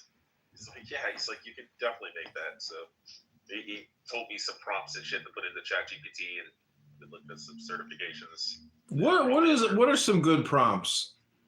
Okay, you put in ChatGPT and you ask them, hey ChatGPT, if I want to get into artificial intelligence and IT and stuff like that, can you create a quiz for me? And he gives you like 20 questions or something. He's like, do you have good like attention, or do you get distracted easy? Do you have any experience in this, or are you a novice? And what initially just comes up with the 20 questions, but then I was trying to figure out how to copy it, like write all the shit back in and paste it in. But I was like, hey, can you just ask each individual question to me so we can go through the quiz? And he did that, and then he started walking through all the different shit you can do. It's only like 2 to 4 weeks for the study, and it's $100. And the job starts out at between $45,000 to $70,000 a year. Then after like 6 months, you get another cert that goes 85 to 120. So.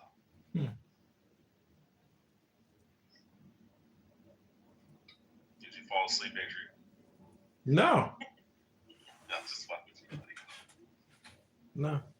Got to figure out, what do I want to do? Do I want to call this chick and say hello, or do I want to go get a pita? Or should I call her on my way to get my pita? That's an even better idea. See, I'm all about killing two birds with one stone.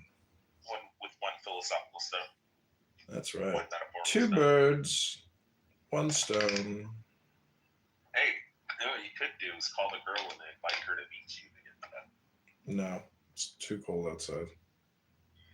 But it's not too cold to go get a chicken shawarma sandwich.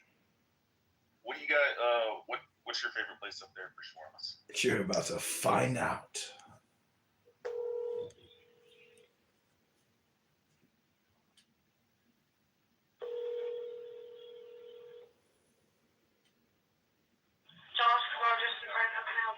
Hi, can I place an order for pickup? Yeah, can I get a name, please? John, What can I get for you? can I get 2 chicken shawarma pitas? Okay, anything else? Can I get 5 falafel? Yep. Okay, that's it. That would be all? Yep. Okay. Give us about like 10 minutes. Okay, sounds good. Seriously, thanks. She's a cutie pie. 10 minutes to go, and we're gonna shawarma make it. 5 falafel to go, whoa, shawarma's gonna make it. Yeah! No, say, do you guys have halal brothers up there like they do in New York or no? Oh, yeah. Those are so fucking good. They got them down in Houston. Okay, listen to this. List. And the Democrat Gildas Party, is still talking? right now, they're not ready to jump off the Okay, let's see what happens. Mechanism, focus on the individual goals and the prosperity of our indigenous people and focus on that, okay? Everybody else, when it's convenient, seems to give a fuck about black issues when black people in America and worldwide have the biggest mic. It's a Name one public room person called that you Trump gonna identify put as black people black, back into slavery. okay, that is not a black American. I'm gonna go in there and invite Aaliyah in. Have you ever met Aaliyah? But yeah, Adam, I would say for black people in this country, majority of them tend to, from what I've noticed, lean conservative. I'm not really surprised about that. It's more so Hey, John. actually going conservative. Send me a I link do to that, go to conservative. I versus can't. just, Won't let you copy it. No. Different phone. So bring your burner in here. Okay, this message is to Jason Calacanis. I apologize for getting loud, y'all. I'm just very, passionate about this topic. I believe that there has been an identity theft that has been perpetuated against Black America, and people are shit, Brian's in the misspoken house. for, and other people speaking out of turn in an identity and in a Yeah. struggle and a history that does not He belong looks to like them. Harry from That Harry is and what the my Hendersons. issue is. So I'm not trying to disrespect anybody from their, ethnic heritage or their country of origin. That's not what this is about. I'm asking people to stop telling me how the hell I should, what color I should be painting the walls in my fucking living room. Light baby blue, baby boy. Obviously. Light baby blue. Light baby blue. Everybody goes with light baby blue.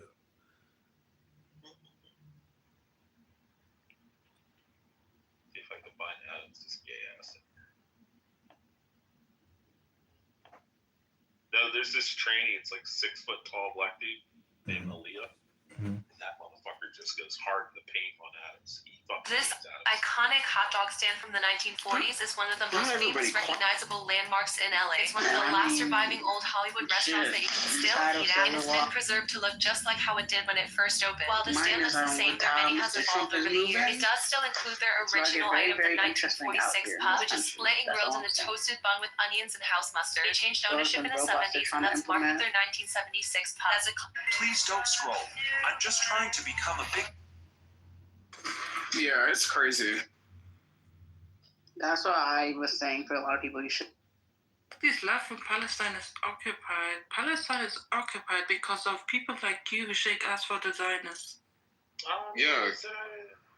But Syria, you're talking about Palestine, but Syria is occupied too. Yeah. That's the thing. You act like your country is not occupied, but your country is occupied. You did something so clearly wrong. Huh? You did something wrong, so just apologize. It's not a big deal. He'll forgive you. He loves you, right? He loves you. Just apologize. Everything's gonna be okay. Every little thing's gonna be alright. Just go to your husband, say sorry and suck his pee. Welcome to the Adrian. PC and the plumbing if you know that there's no leak in the fucking plumbing. There you go. How do you know there's no leak?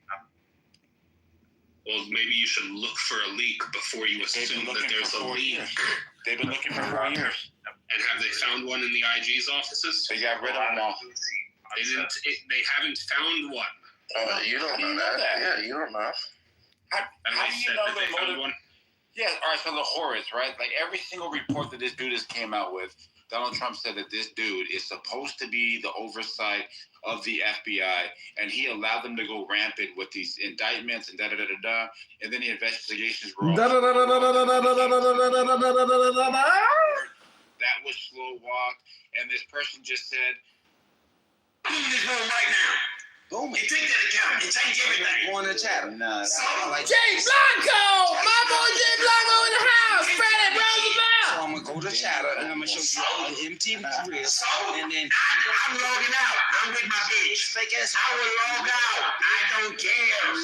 So, because that's my bitch account. Respect my bitch. Don't get put out. It's my bitch account. So, you got put out of Clubhouse. You don't even know Freddie Roosevelt, do you? Adrian. John. Johnny Boy. No, but Rainbow, here's the point. See, but a nigga ain't talk shit to me. It's so bad. But I'm telling my bitch to let you talk. Alvante Patton! Flame Shooter! Lady Bird! Renee Burgess! cut that nigga TV Hey, off. Cat. He called me crying. Portia. No, I didn't, bitch. I got the message. No, I didn't. You lying. Brianna. Brianna. Make that count. Make Junior. that count. Artist. Boy, I'm not gonna lose no money, no sleep. D-Nasty. Fucking her baby daddy. Yo, Jaleel. You're lying. T-Max the only. How? I'm not calling. Top is sweet as super cat, you long time. You do know. Mami, Dolce Mujosita, mami. Bitch, you can't do shit. Okay, so I'm like, Money, ghost love money. I don't care. Smiley Danny Brasco, Bill Gates You 200. can't tell me nothing. That's the ether. Oh, the coolest. Give me some pussy. I'm gonna give me some pussy for my birthday. Niggas, a birthday sex. I know, I gotta go. Yeah, you gotta go. Hey, follow me on your burner so I can go. Oh, now it's just generating hilarious memes. Let me check your profile. And, you know, it's just. Kalatri, man, that might be a little hard to find. I don't know if I can actually maintain focus to type that in. A little hard to spell. Whenever I do want to COLLATZ. So, I'm friends with you already. that, I mean, On your burner? Yeah. being Oh, self-aware. what's your This is burner? Just the next. I don't want to say it generation. publicly. Eric's listening. There's going to be another Damn, never mind. evolution or another generation of AI that's going to come out that will be even better than this one. That's going to really, really take. I'll off. whisper it. And even Sam Altman has said, Get ready he's for got the some Roger new thing on Mayhem Frontier, which is like Yeah, some part new- 7's coming out tonight. newer version, of course, of trying to keep the train hype Oh, going. yeah. Is, I've been listening to the last 4. Unfortunately, she was There's some really good content. With silence, please. Calling the chairperson the day of is just insulting, and then giving organizer By this indiscretion of Donald Trump. Oh shit, Yeah, Eric's in you the know, house. it is what it is. I mean, those people are not being deported back to Panama. Why? Because they did not come from Panama. So I'm glad that he's, putting them right back where they belong, down in South America. No, it's because America's about to go back and take Panama Canal back and, fuck everybody else that's trying to think they control it. Doc, you ever been to Panama?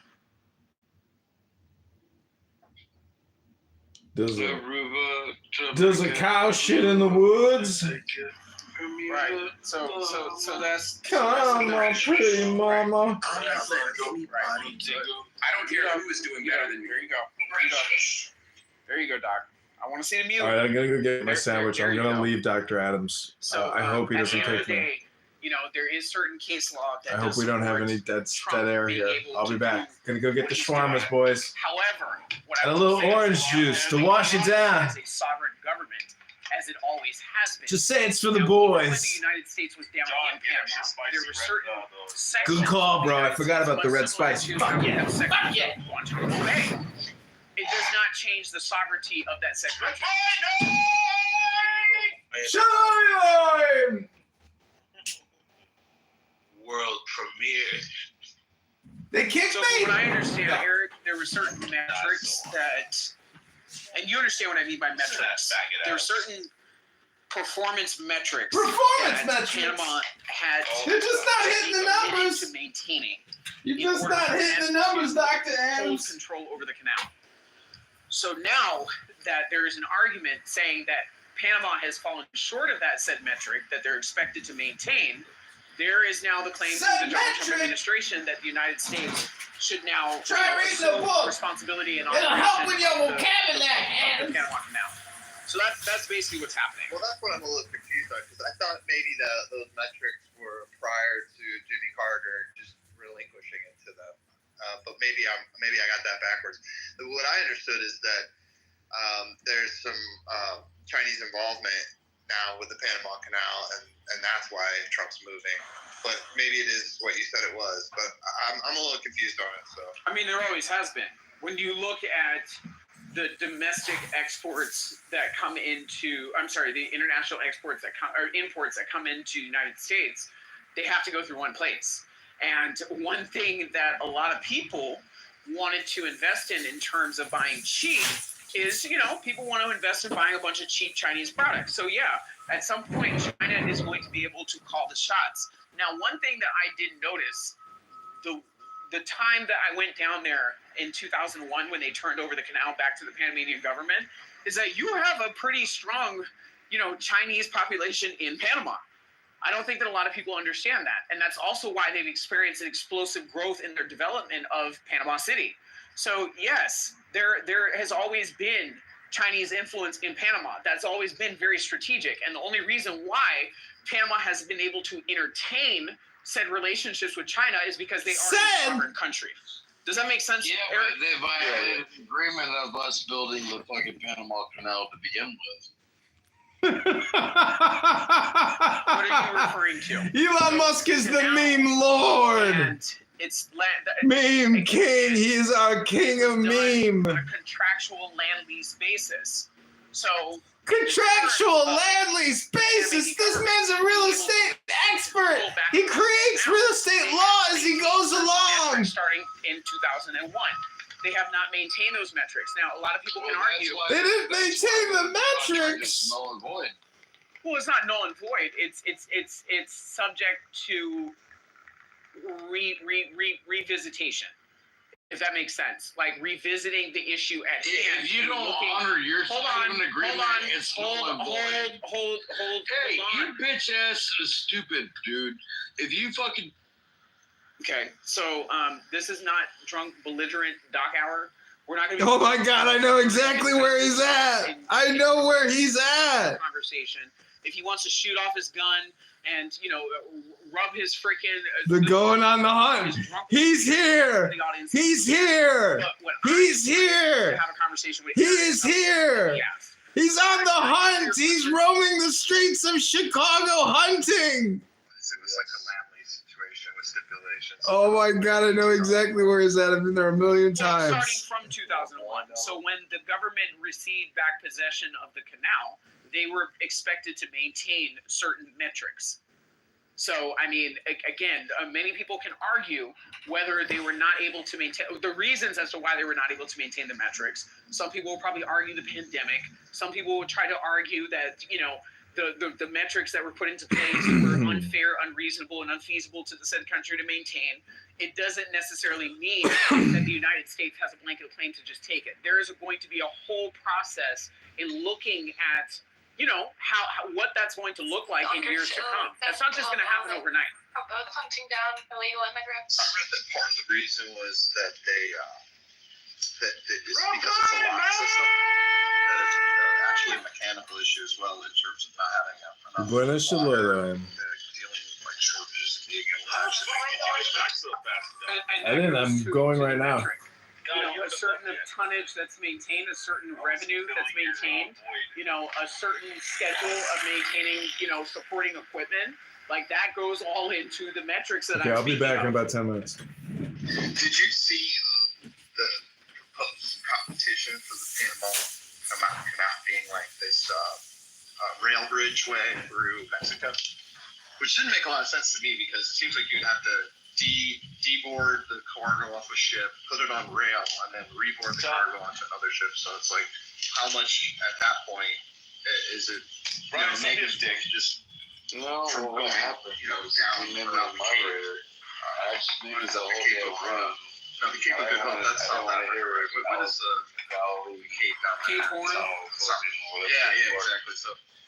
It was kind of like the debate was Mexico did have this rail bridge, but it actually ended up being any cheaper than actually just taking a longer trip around the area. I was looking for Harry on the PCR that you had a screenshot of it that I realized it was your Did you see anything about the rail bridge in Mexico? My born name was Brian. No, I didn't, and I think it's a waste of money. I think that they should resolve the issue of Panama. I think that the canal was built for a reason, and I think that we just need to come to a consensus as to how to operate that canal, given its certain entitlements and its certain entitlements of the U.S. being involved in the operation of that canal, and just restoring it to be more efficient to the people who are utilizing it. I think that that's just a simple solution. Anything else, in my personal opinion, is just investing money into infrastructure that would otherwise break. You're talking about seismic activity that can occur taking a railway through the mountainous terrain of parts of Central America, parts of Mexico, To me, I think it's just an impractical waste of money. Will be I mean, it's the equivalent to trying to build a high-speed rail in what, 5 years? Now it's been what, like damn near 15, 20 years, and the damn thing's still not even finished? Listen to the last 4 parts. It's great content. I think everyone will love it. Bren and a few others are in part 1. So and I 2. don't know.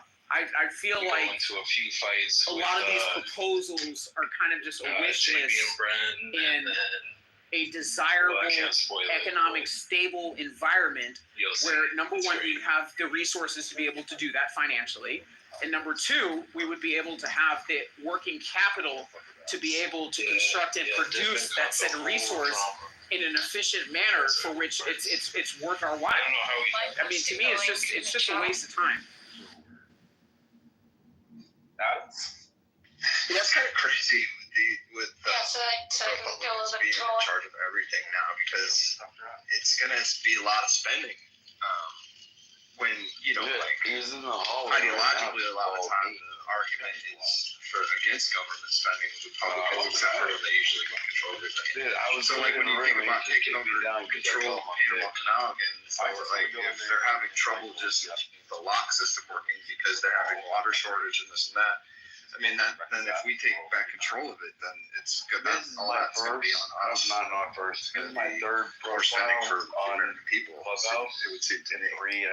So one of the misconceptions that I feel like a lot of people have about the Republican Party is that our efforts are focused on reducing all senses of spending. Go in there, That's not true. We saw how much money, George Bush and Dick Cheney, put into the war in Iraq.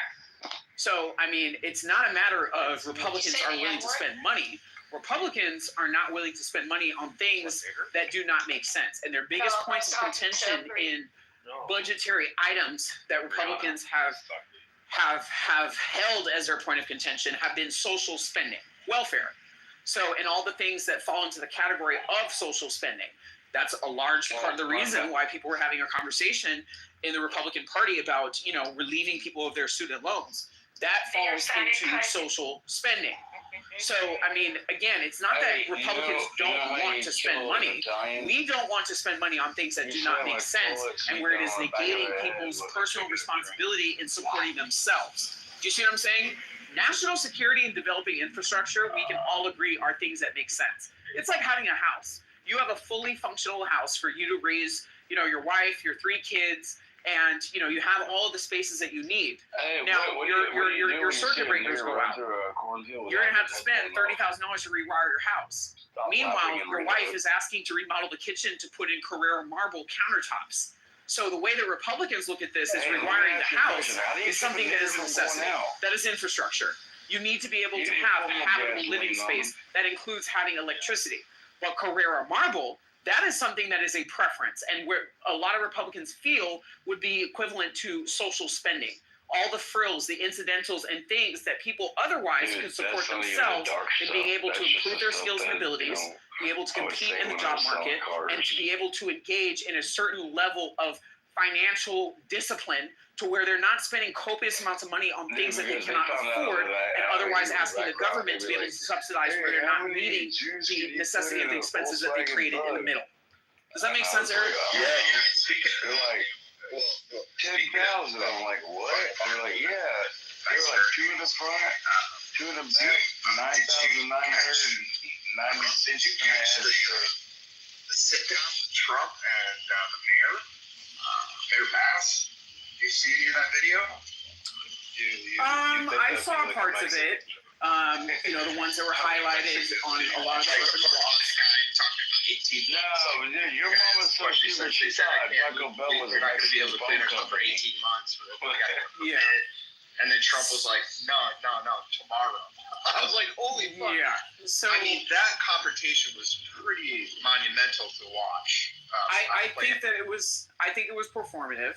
I think that many of us that have lived in California and have been in and out of the Palisades and know the area pretty well would understand that even the manpower in competing with the people that still live there, that still occupy their homes, the schools in Brentwood that are still open, the damage that has occurred along that highland down to PCH. You have 2 ways in and 2 ways out.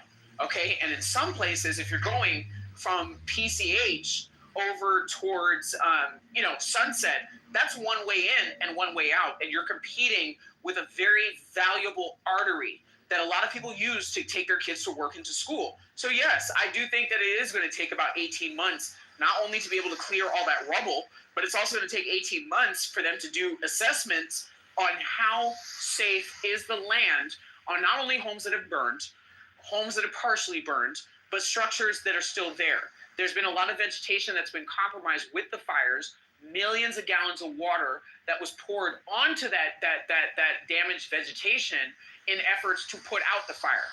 Now it's raining. So again, people anxious to get into their homes. The last thing that we want in the state of California is people wanting to get back to their homes to, basically sort through a pile of wet, burnt rubble when we otherwise have a threat that we still haven't nullified, which is the mudslides.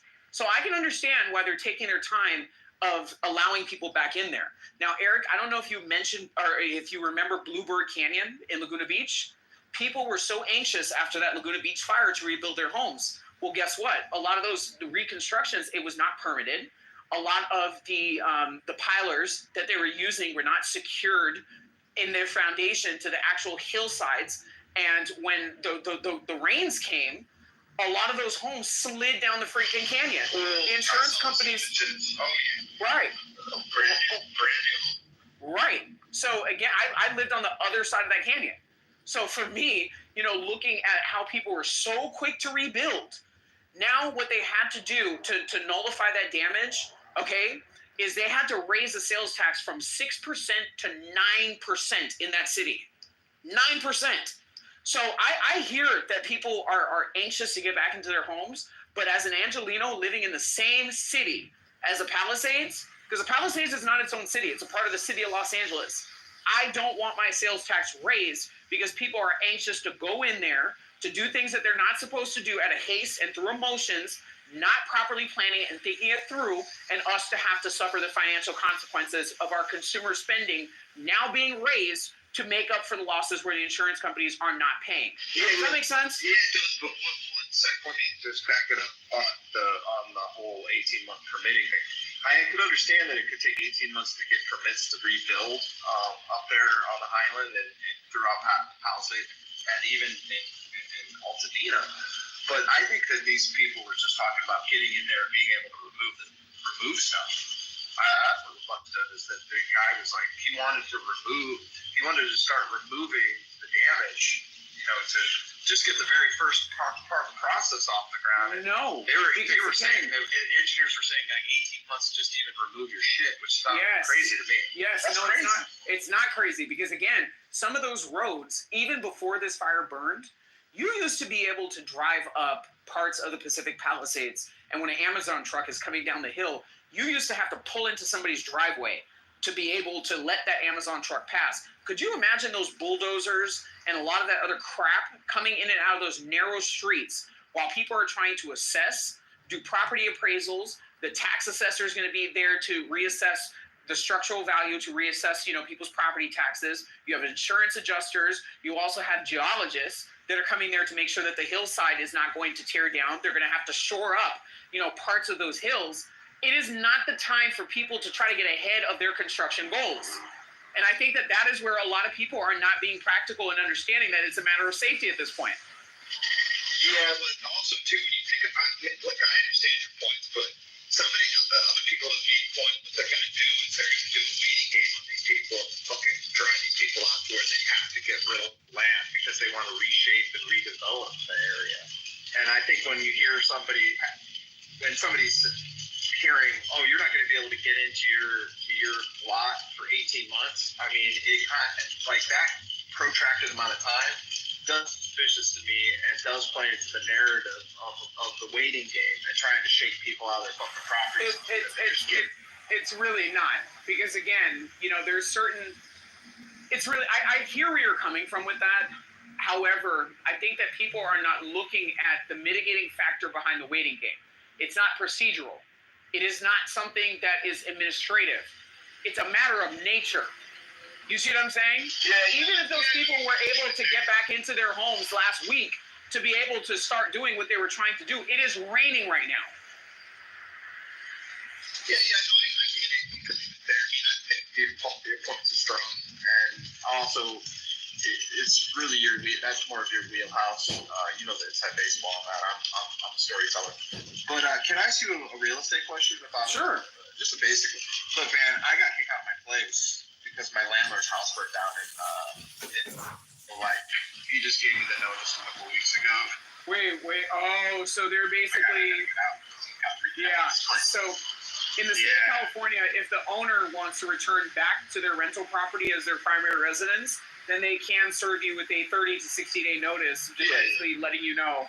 Yeah, that's unfortunate. That sucks. It's unfortunate, but like I'm just being, I'm trying to actually expedite the process for this guy because he gave me 60, and he's like, if you can get out 30, he's gonna help me out a little bit with a little bit of scratch. And I'm like, dude, I might be able to even have that, but nonetheless, so by the way, give him a headache.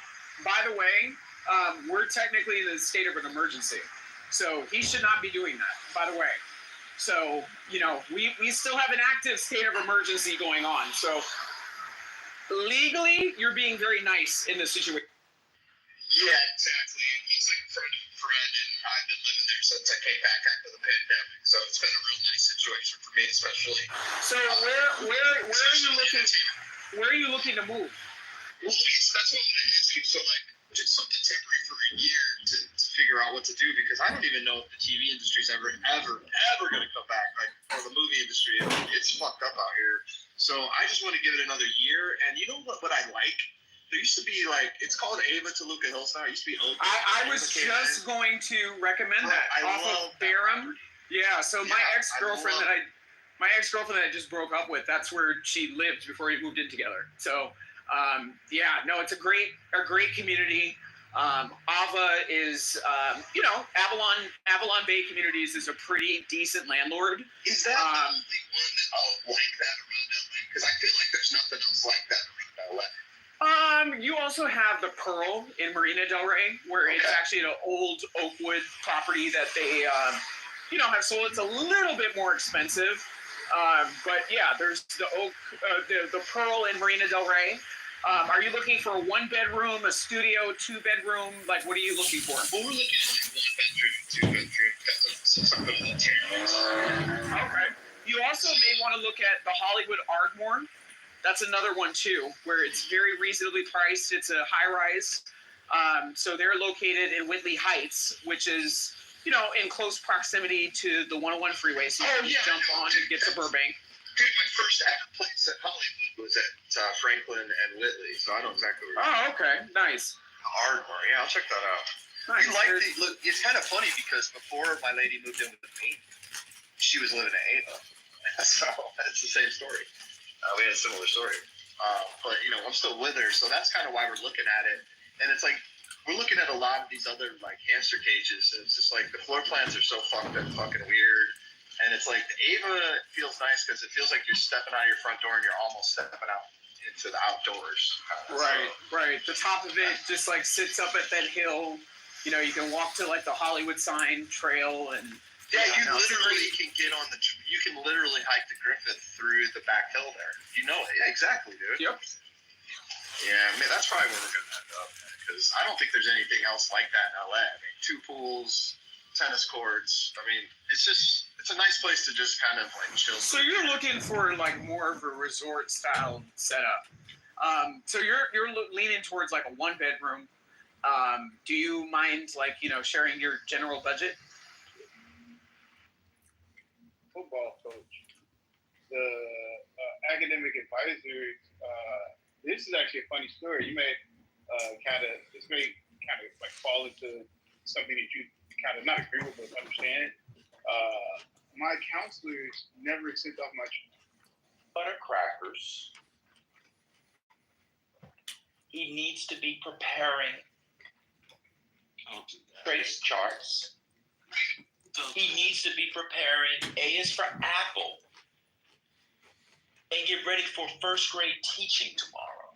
To be fair, they don't do no butter anymore. That's sun butter. Yeah, sunflower butter. That's what I was gonna say.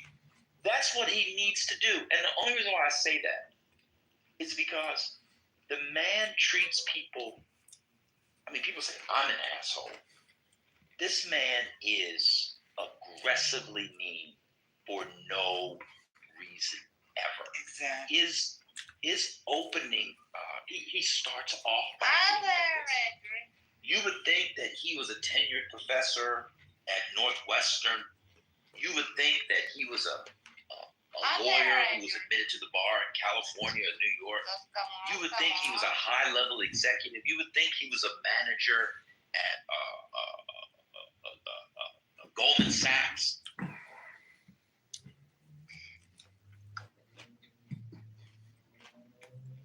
I mean, it is utterly astounding. It is utterly astounding to me. Well, the last It is utterly astounding. the last thing I'll say is I think. Where'd you go to law school, Tucker Carlson? Where'd you go to law school? I'll tell you in a smaller space. Okay, let me ask you a question. Is it in the top 10? Yes. Okay. He will go back and forth with Tucker Carlson on the law.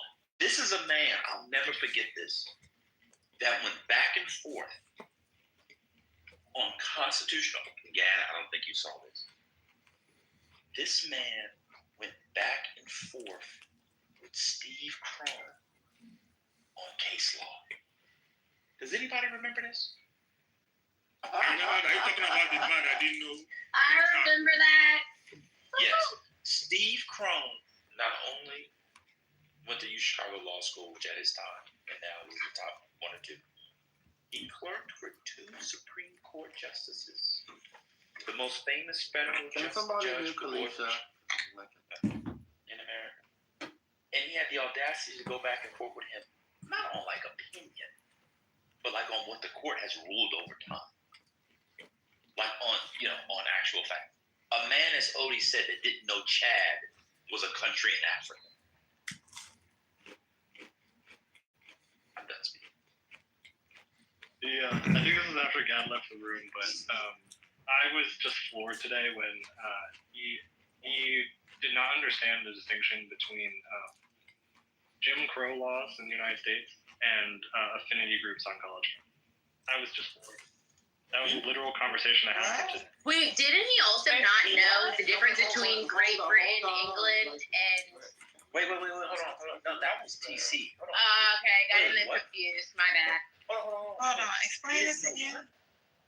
So what happened was he was like, woke ideologies introducing horrible things into the culture, blah blah blah. And I was like, I don't know what you're talking about. This is like too frou-frou for me. Like, bring it down to earth. He was like, well, people on college campuses are like being segregated. He said they're segregating them on college campuses. And I was like, what do you mean they? Who's they? Who's segregating them? And he was like, yeah, there's like affinity groups. And I was like, wait. When I think of segregation, I think of like the government is like forcing people to be separate. And you're like talking about voluntary associations of people on college campuses. And he was like, yes. And like, I don't know what to do with that. But that he was struggling to understand the distinction between. Yeah, I mean, my question was he being ironic? Was he trolling? you were there, Kimberly?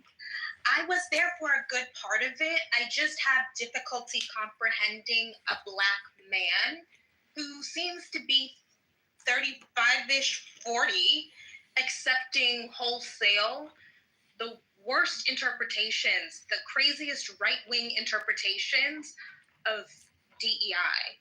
I mean, I can't accept a Black man saying that there are scores of unqualified, inept Black people at the highest rungs of institutional power. Who does that? Yeah, that's That's what how he he was said. raised. And I said, can you tell us where this is happening? And he said, well, are you admitting that at least it's happened once? And I said, well, sure. Even if it happens one time, that doesn't necessarily mean that it's happening at a rate that we should be concerned about. And I said, I bet you can't prove that. You just can't. It's not happening.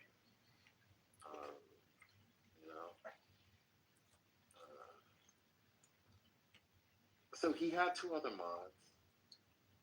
No one on that stage with a green bean read the executive order. Not one. Not one. But they wanted to talk about it. Who were the other moms? Just out of curiosity. Just two idiots out of it. Does anybody, was one of them Adrian? Wait, you know, No, I don't think they Adrian really roll together. Yes. So no, actually, Adrian was a mod when I first got there, but she didn't speak and she left soon after I got there, so she wasn't involved in the part of the conversation. Okay. And I'm like, I can't see her just jumping on and letting that. No, I can't either. No, she came in. Sorry, her comments were very like, I'm sorry, I'm kind of confused. So he wasn't being ironic or trolling. He didn't see the difference between Jim Crow segregation and the Jewish and halal. That can't be. That can't be. Now, when he talked about wide open, Josh Allen, the Bills are looking good. Wait, hold on. You're telling me that's why they should have kicked the extra point Sunday, by the way. Because they now they can only tie. Anyway, that's the result. Wait. When he was talking about affinity groups, did you guys give specific affinity groups? he listed a bunch of like they sounded to me like black fraternity basically. Which also that was exactly the point. I knew that's what it was, and I'm like, but so he didn't say the Asian American Association or anything. No, he didn't say Hillel. No, he didn't say Hillel. No. Yeah. So when people, let me tell you how to do this debate, people. Let me tell you. When people have to say, just ask about Hillel, and ask if the Jewish students, by having Hillel, are segregating themselves. What they do is they use the black students. We saw it in Congress when the presidents came and they were talking about the housing, and they were talking about. Ask them if when the Jewish students have Hillel, their dorms, if they're self-segregating and enforcing Jim Crow. But I'm sure he mentioned a bunch of black stuff. Because that's what they're talking about. They're talking about the blacks. So what I told him at the very beginning is that I think the exact language I used was something like, the reason a lot of white people oppose affirmative action is that they just don't want black people to get shit. That's what I said. And he said, well, you're wrong, because that's not the only reason people criticize DEI. And I said, I didn't say it was the only reason. I said it's one reason that a lot of white people do it. And I said, if you look at social media, if you read what's covered by the news, you will find that oftentimes DEI is characterized as anything that gives black people a free handout in the workplace and gives them stuff that they don't deserve. That is how the conversation about DEI is being framed. And it's true. It's not a remarkable assertion to make. This is simple. It's so bad now that people now define that DEI for them means didn't earn it. And when they say people didn't earn it, the people they're referring to are black people who didn't earn stuff. I told them about Ketanji Brown Jackson and how people said that she was a DEI nomination to the Supreme Court. A woman whose achievements, he had nothing to say because he doesn't know what her resume is. And her resume, I don't know that there's anybody on the court right now whose resume is better than hers. And I'm not lying. No, I remember that. It was one of the I'm not persons that was exaggerating. close, but I can't remember. Alex, maybe one or two, but she's done a lot of great stuff. And there really aren't any people who have a better resume than hers right now. But yeah, so. I don't know, man. I knew it would be the black student groups. I knew it wouldn't be other groups. There's affinity groups for all kinds of things. First of all, I don't think affinity groups are DEI. Well, it depends on it depends on the context. One could argue that certain affinity groups in the workplace serve a DEI function. Yeah. Sorry. No, I was just saying it depends on the context. In the workplace, affinity groups are sometimes part of a DEI. Oh yeah, I'm in a college campus. I'm in a Sometimes they can fall under, let's say, like, you know, a diversity, equity, and inclusion office, let's say. But that's, I mean, I've seen. That's new. I mean, affinity groups have been. Yeah, of course. But like they're kind of retrofitted into that office, like if there's like a new DEI initiative or something. But what, I mean, He didn't get into a black fraternity, so he's mad. That's what it is. No, no, he didn't have black friends in college. he didn't grow up like that. He Not grew about up with black, those not about black. conservative parents who taught him that, you know, black people we're behind because we're lazy. And like he has that kind of upbringing. Yeah, people tell their business. His dad was a conservative Republican in California. Yeah, people tell their business. He didn't have black friends when he got to his college. Remember, he went to a community college and transferred to a 4-year college where he's from. And he didn't have black friends.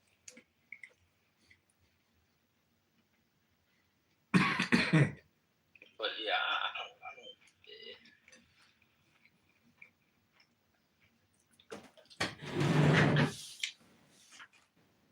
Do you want to say here in a recording that Turner, you don't have a problem with that Turner kid? No, I can say it on the record. I don't have a problem with people in rebellion. No, I don't have a problem. That was the wildest conversation.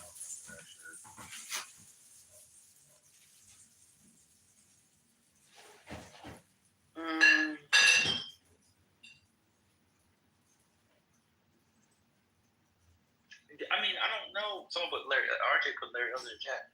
I believe he was running around saying Larry Elder was going to win. And when they recalled Gavin Newsom wasn't going to win. And it was beyond prediction. It was like, I've got this on, so, you know, I predicted the election wrong too, so maybe I should use that as an example. Don't track on that. That was a prediction he got wrong. But it's just that he just throw people down. I saw him cuss out Bonnet one time. It just came out of nowhere. It was nasty. Oh, he kicked me into the goo, by the way, because I refused to retract my statement about one of the reasons people oppose DEI, and because I refused to retract my thoughts on his claim that unqualified blacks are receiving jobs that they don't deserve because they can't do it. No, if I was the face. Yeah, that's what you said. That is what he said. And he is nasty. That's why I do not accept his stage invitations, because I don't like people who treat people like that. I thought he was anti-black too. He was like, Yeah, that does. That flies right off of him. If I was a little face. Oh, that bothers him? Maybe it's because it was me. I called him a coon one time. That's you. And he came into a room I opened to defend himself. I'll never forget that day, because he never goes in other people's rooms. And he wanted to know why. Because remember, this was the man that decided to have a conversation. To co-mod a room with Monica to defend people like Cardano using the phrase chimping out only for black people. Anybody else remember that? I'm the only one who remembers that. Yeah. About the phrase chimping out not being a white supremacist thing that's much as being a Nazi, the white supremacist use. He decided to co-mod that space and to still man the argument that Cardano might not be using it in a racist way. Yeah, he was co-modding that. Yeah.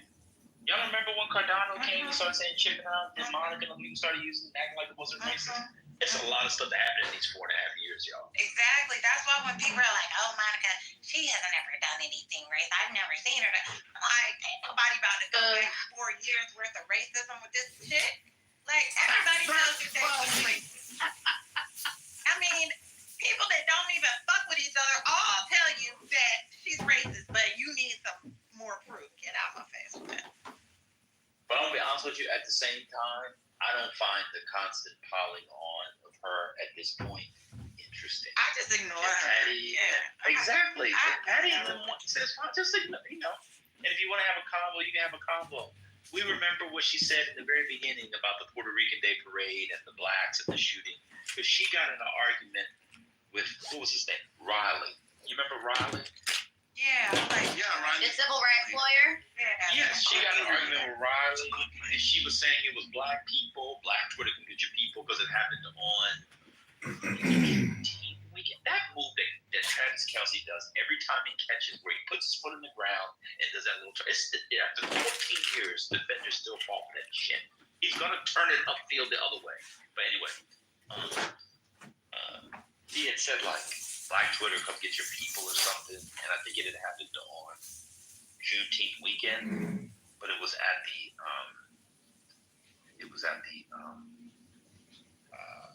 Puerto Rican Day Parade, so she was wrong. Man, we've known since then.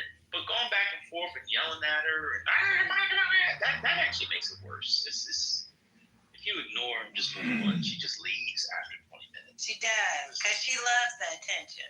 Now, when she tries to join in, like, on certain conversations, and I'm like, okay, no, you're going to shut the fuck up out of this. Sometimes I have to think, I don't know, I got to say something in those moments sometimes. She doesn't really talk that much when I'm on stage, though. Because she already know. You should save your piece. It's not even worth it. Oh, come on, go. No, it's not good for you. It's not good for your. Oh God, Kansas City's at the 10 already. Oh, Good for your cortisol levels. I would say Philip said, was it? I agree, but take your own advice too, then. My cortisol levels are good. And I don't really yell at her. Not I her. don't yell at her. Not her, but you have your people. Who? Like the, I'm not going to start naming right now. just give me one. And then we do it. But I have another question.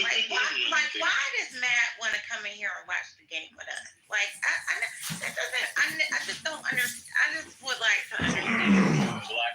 Racist Matt that's like next to me on the stage. I really want him to go with. Like, why does he want to be in here? Like, is he just recording us? Or, like, what is the point? Yeah, almost certainly. I'd like to give Racist Monica her flowers.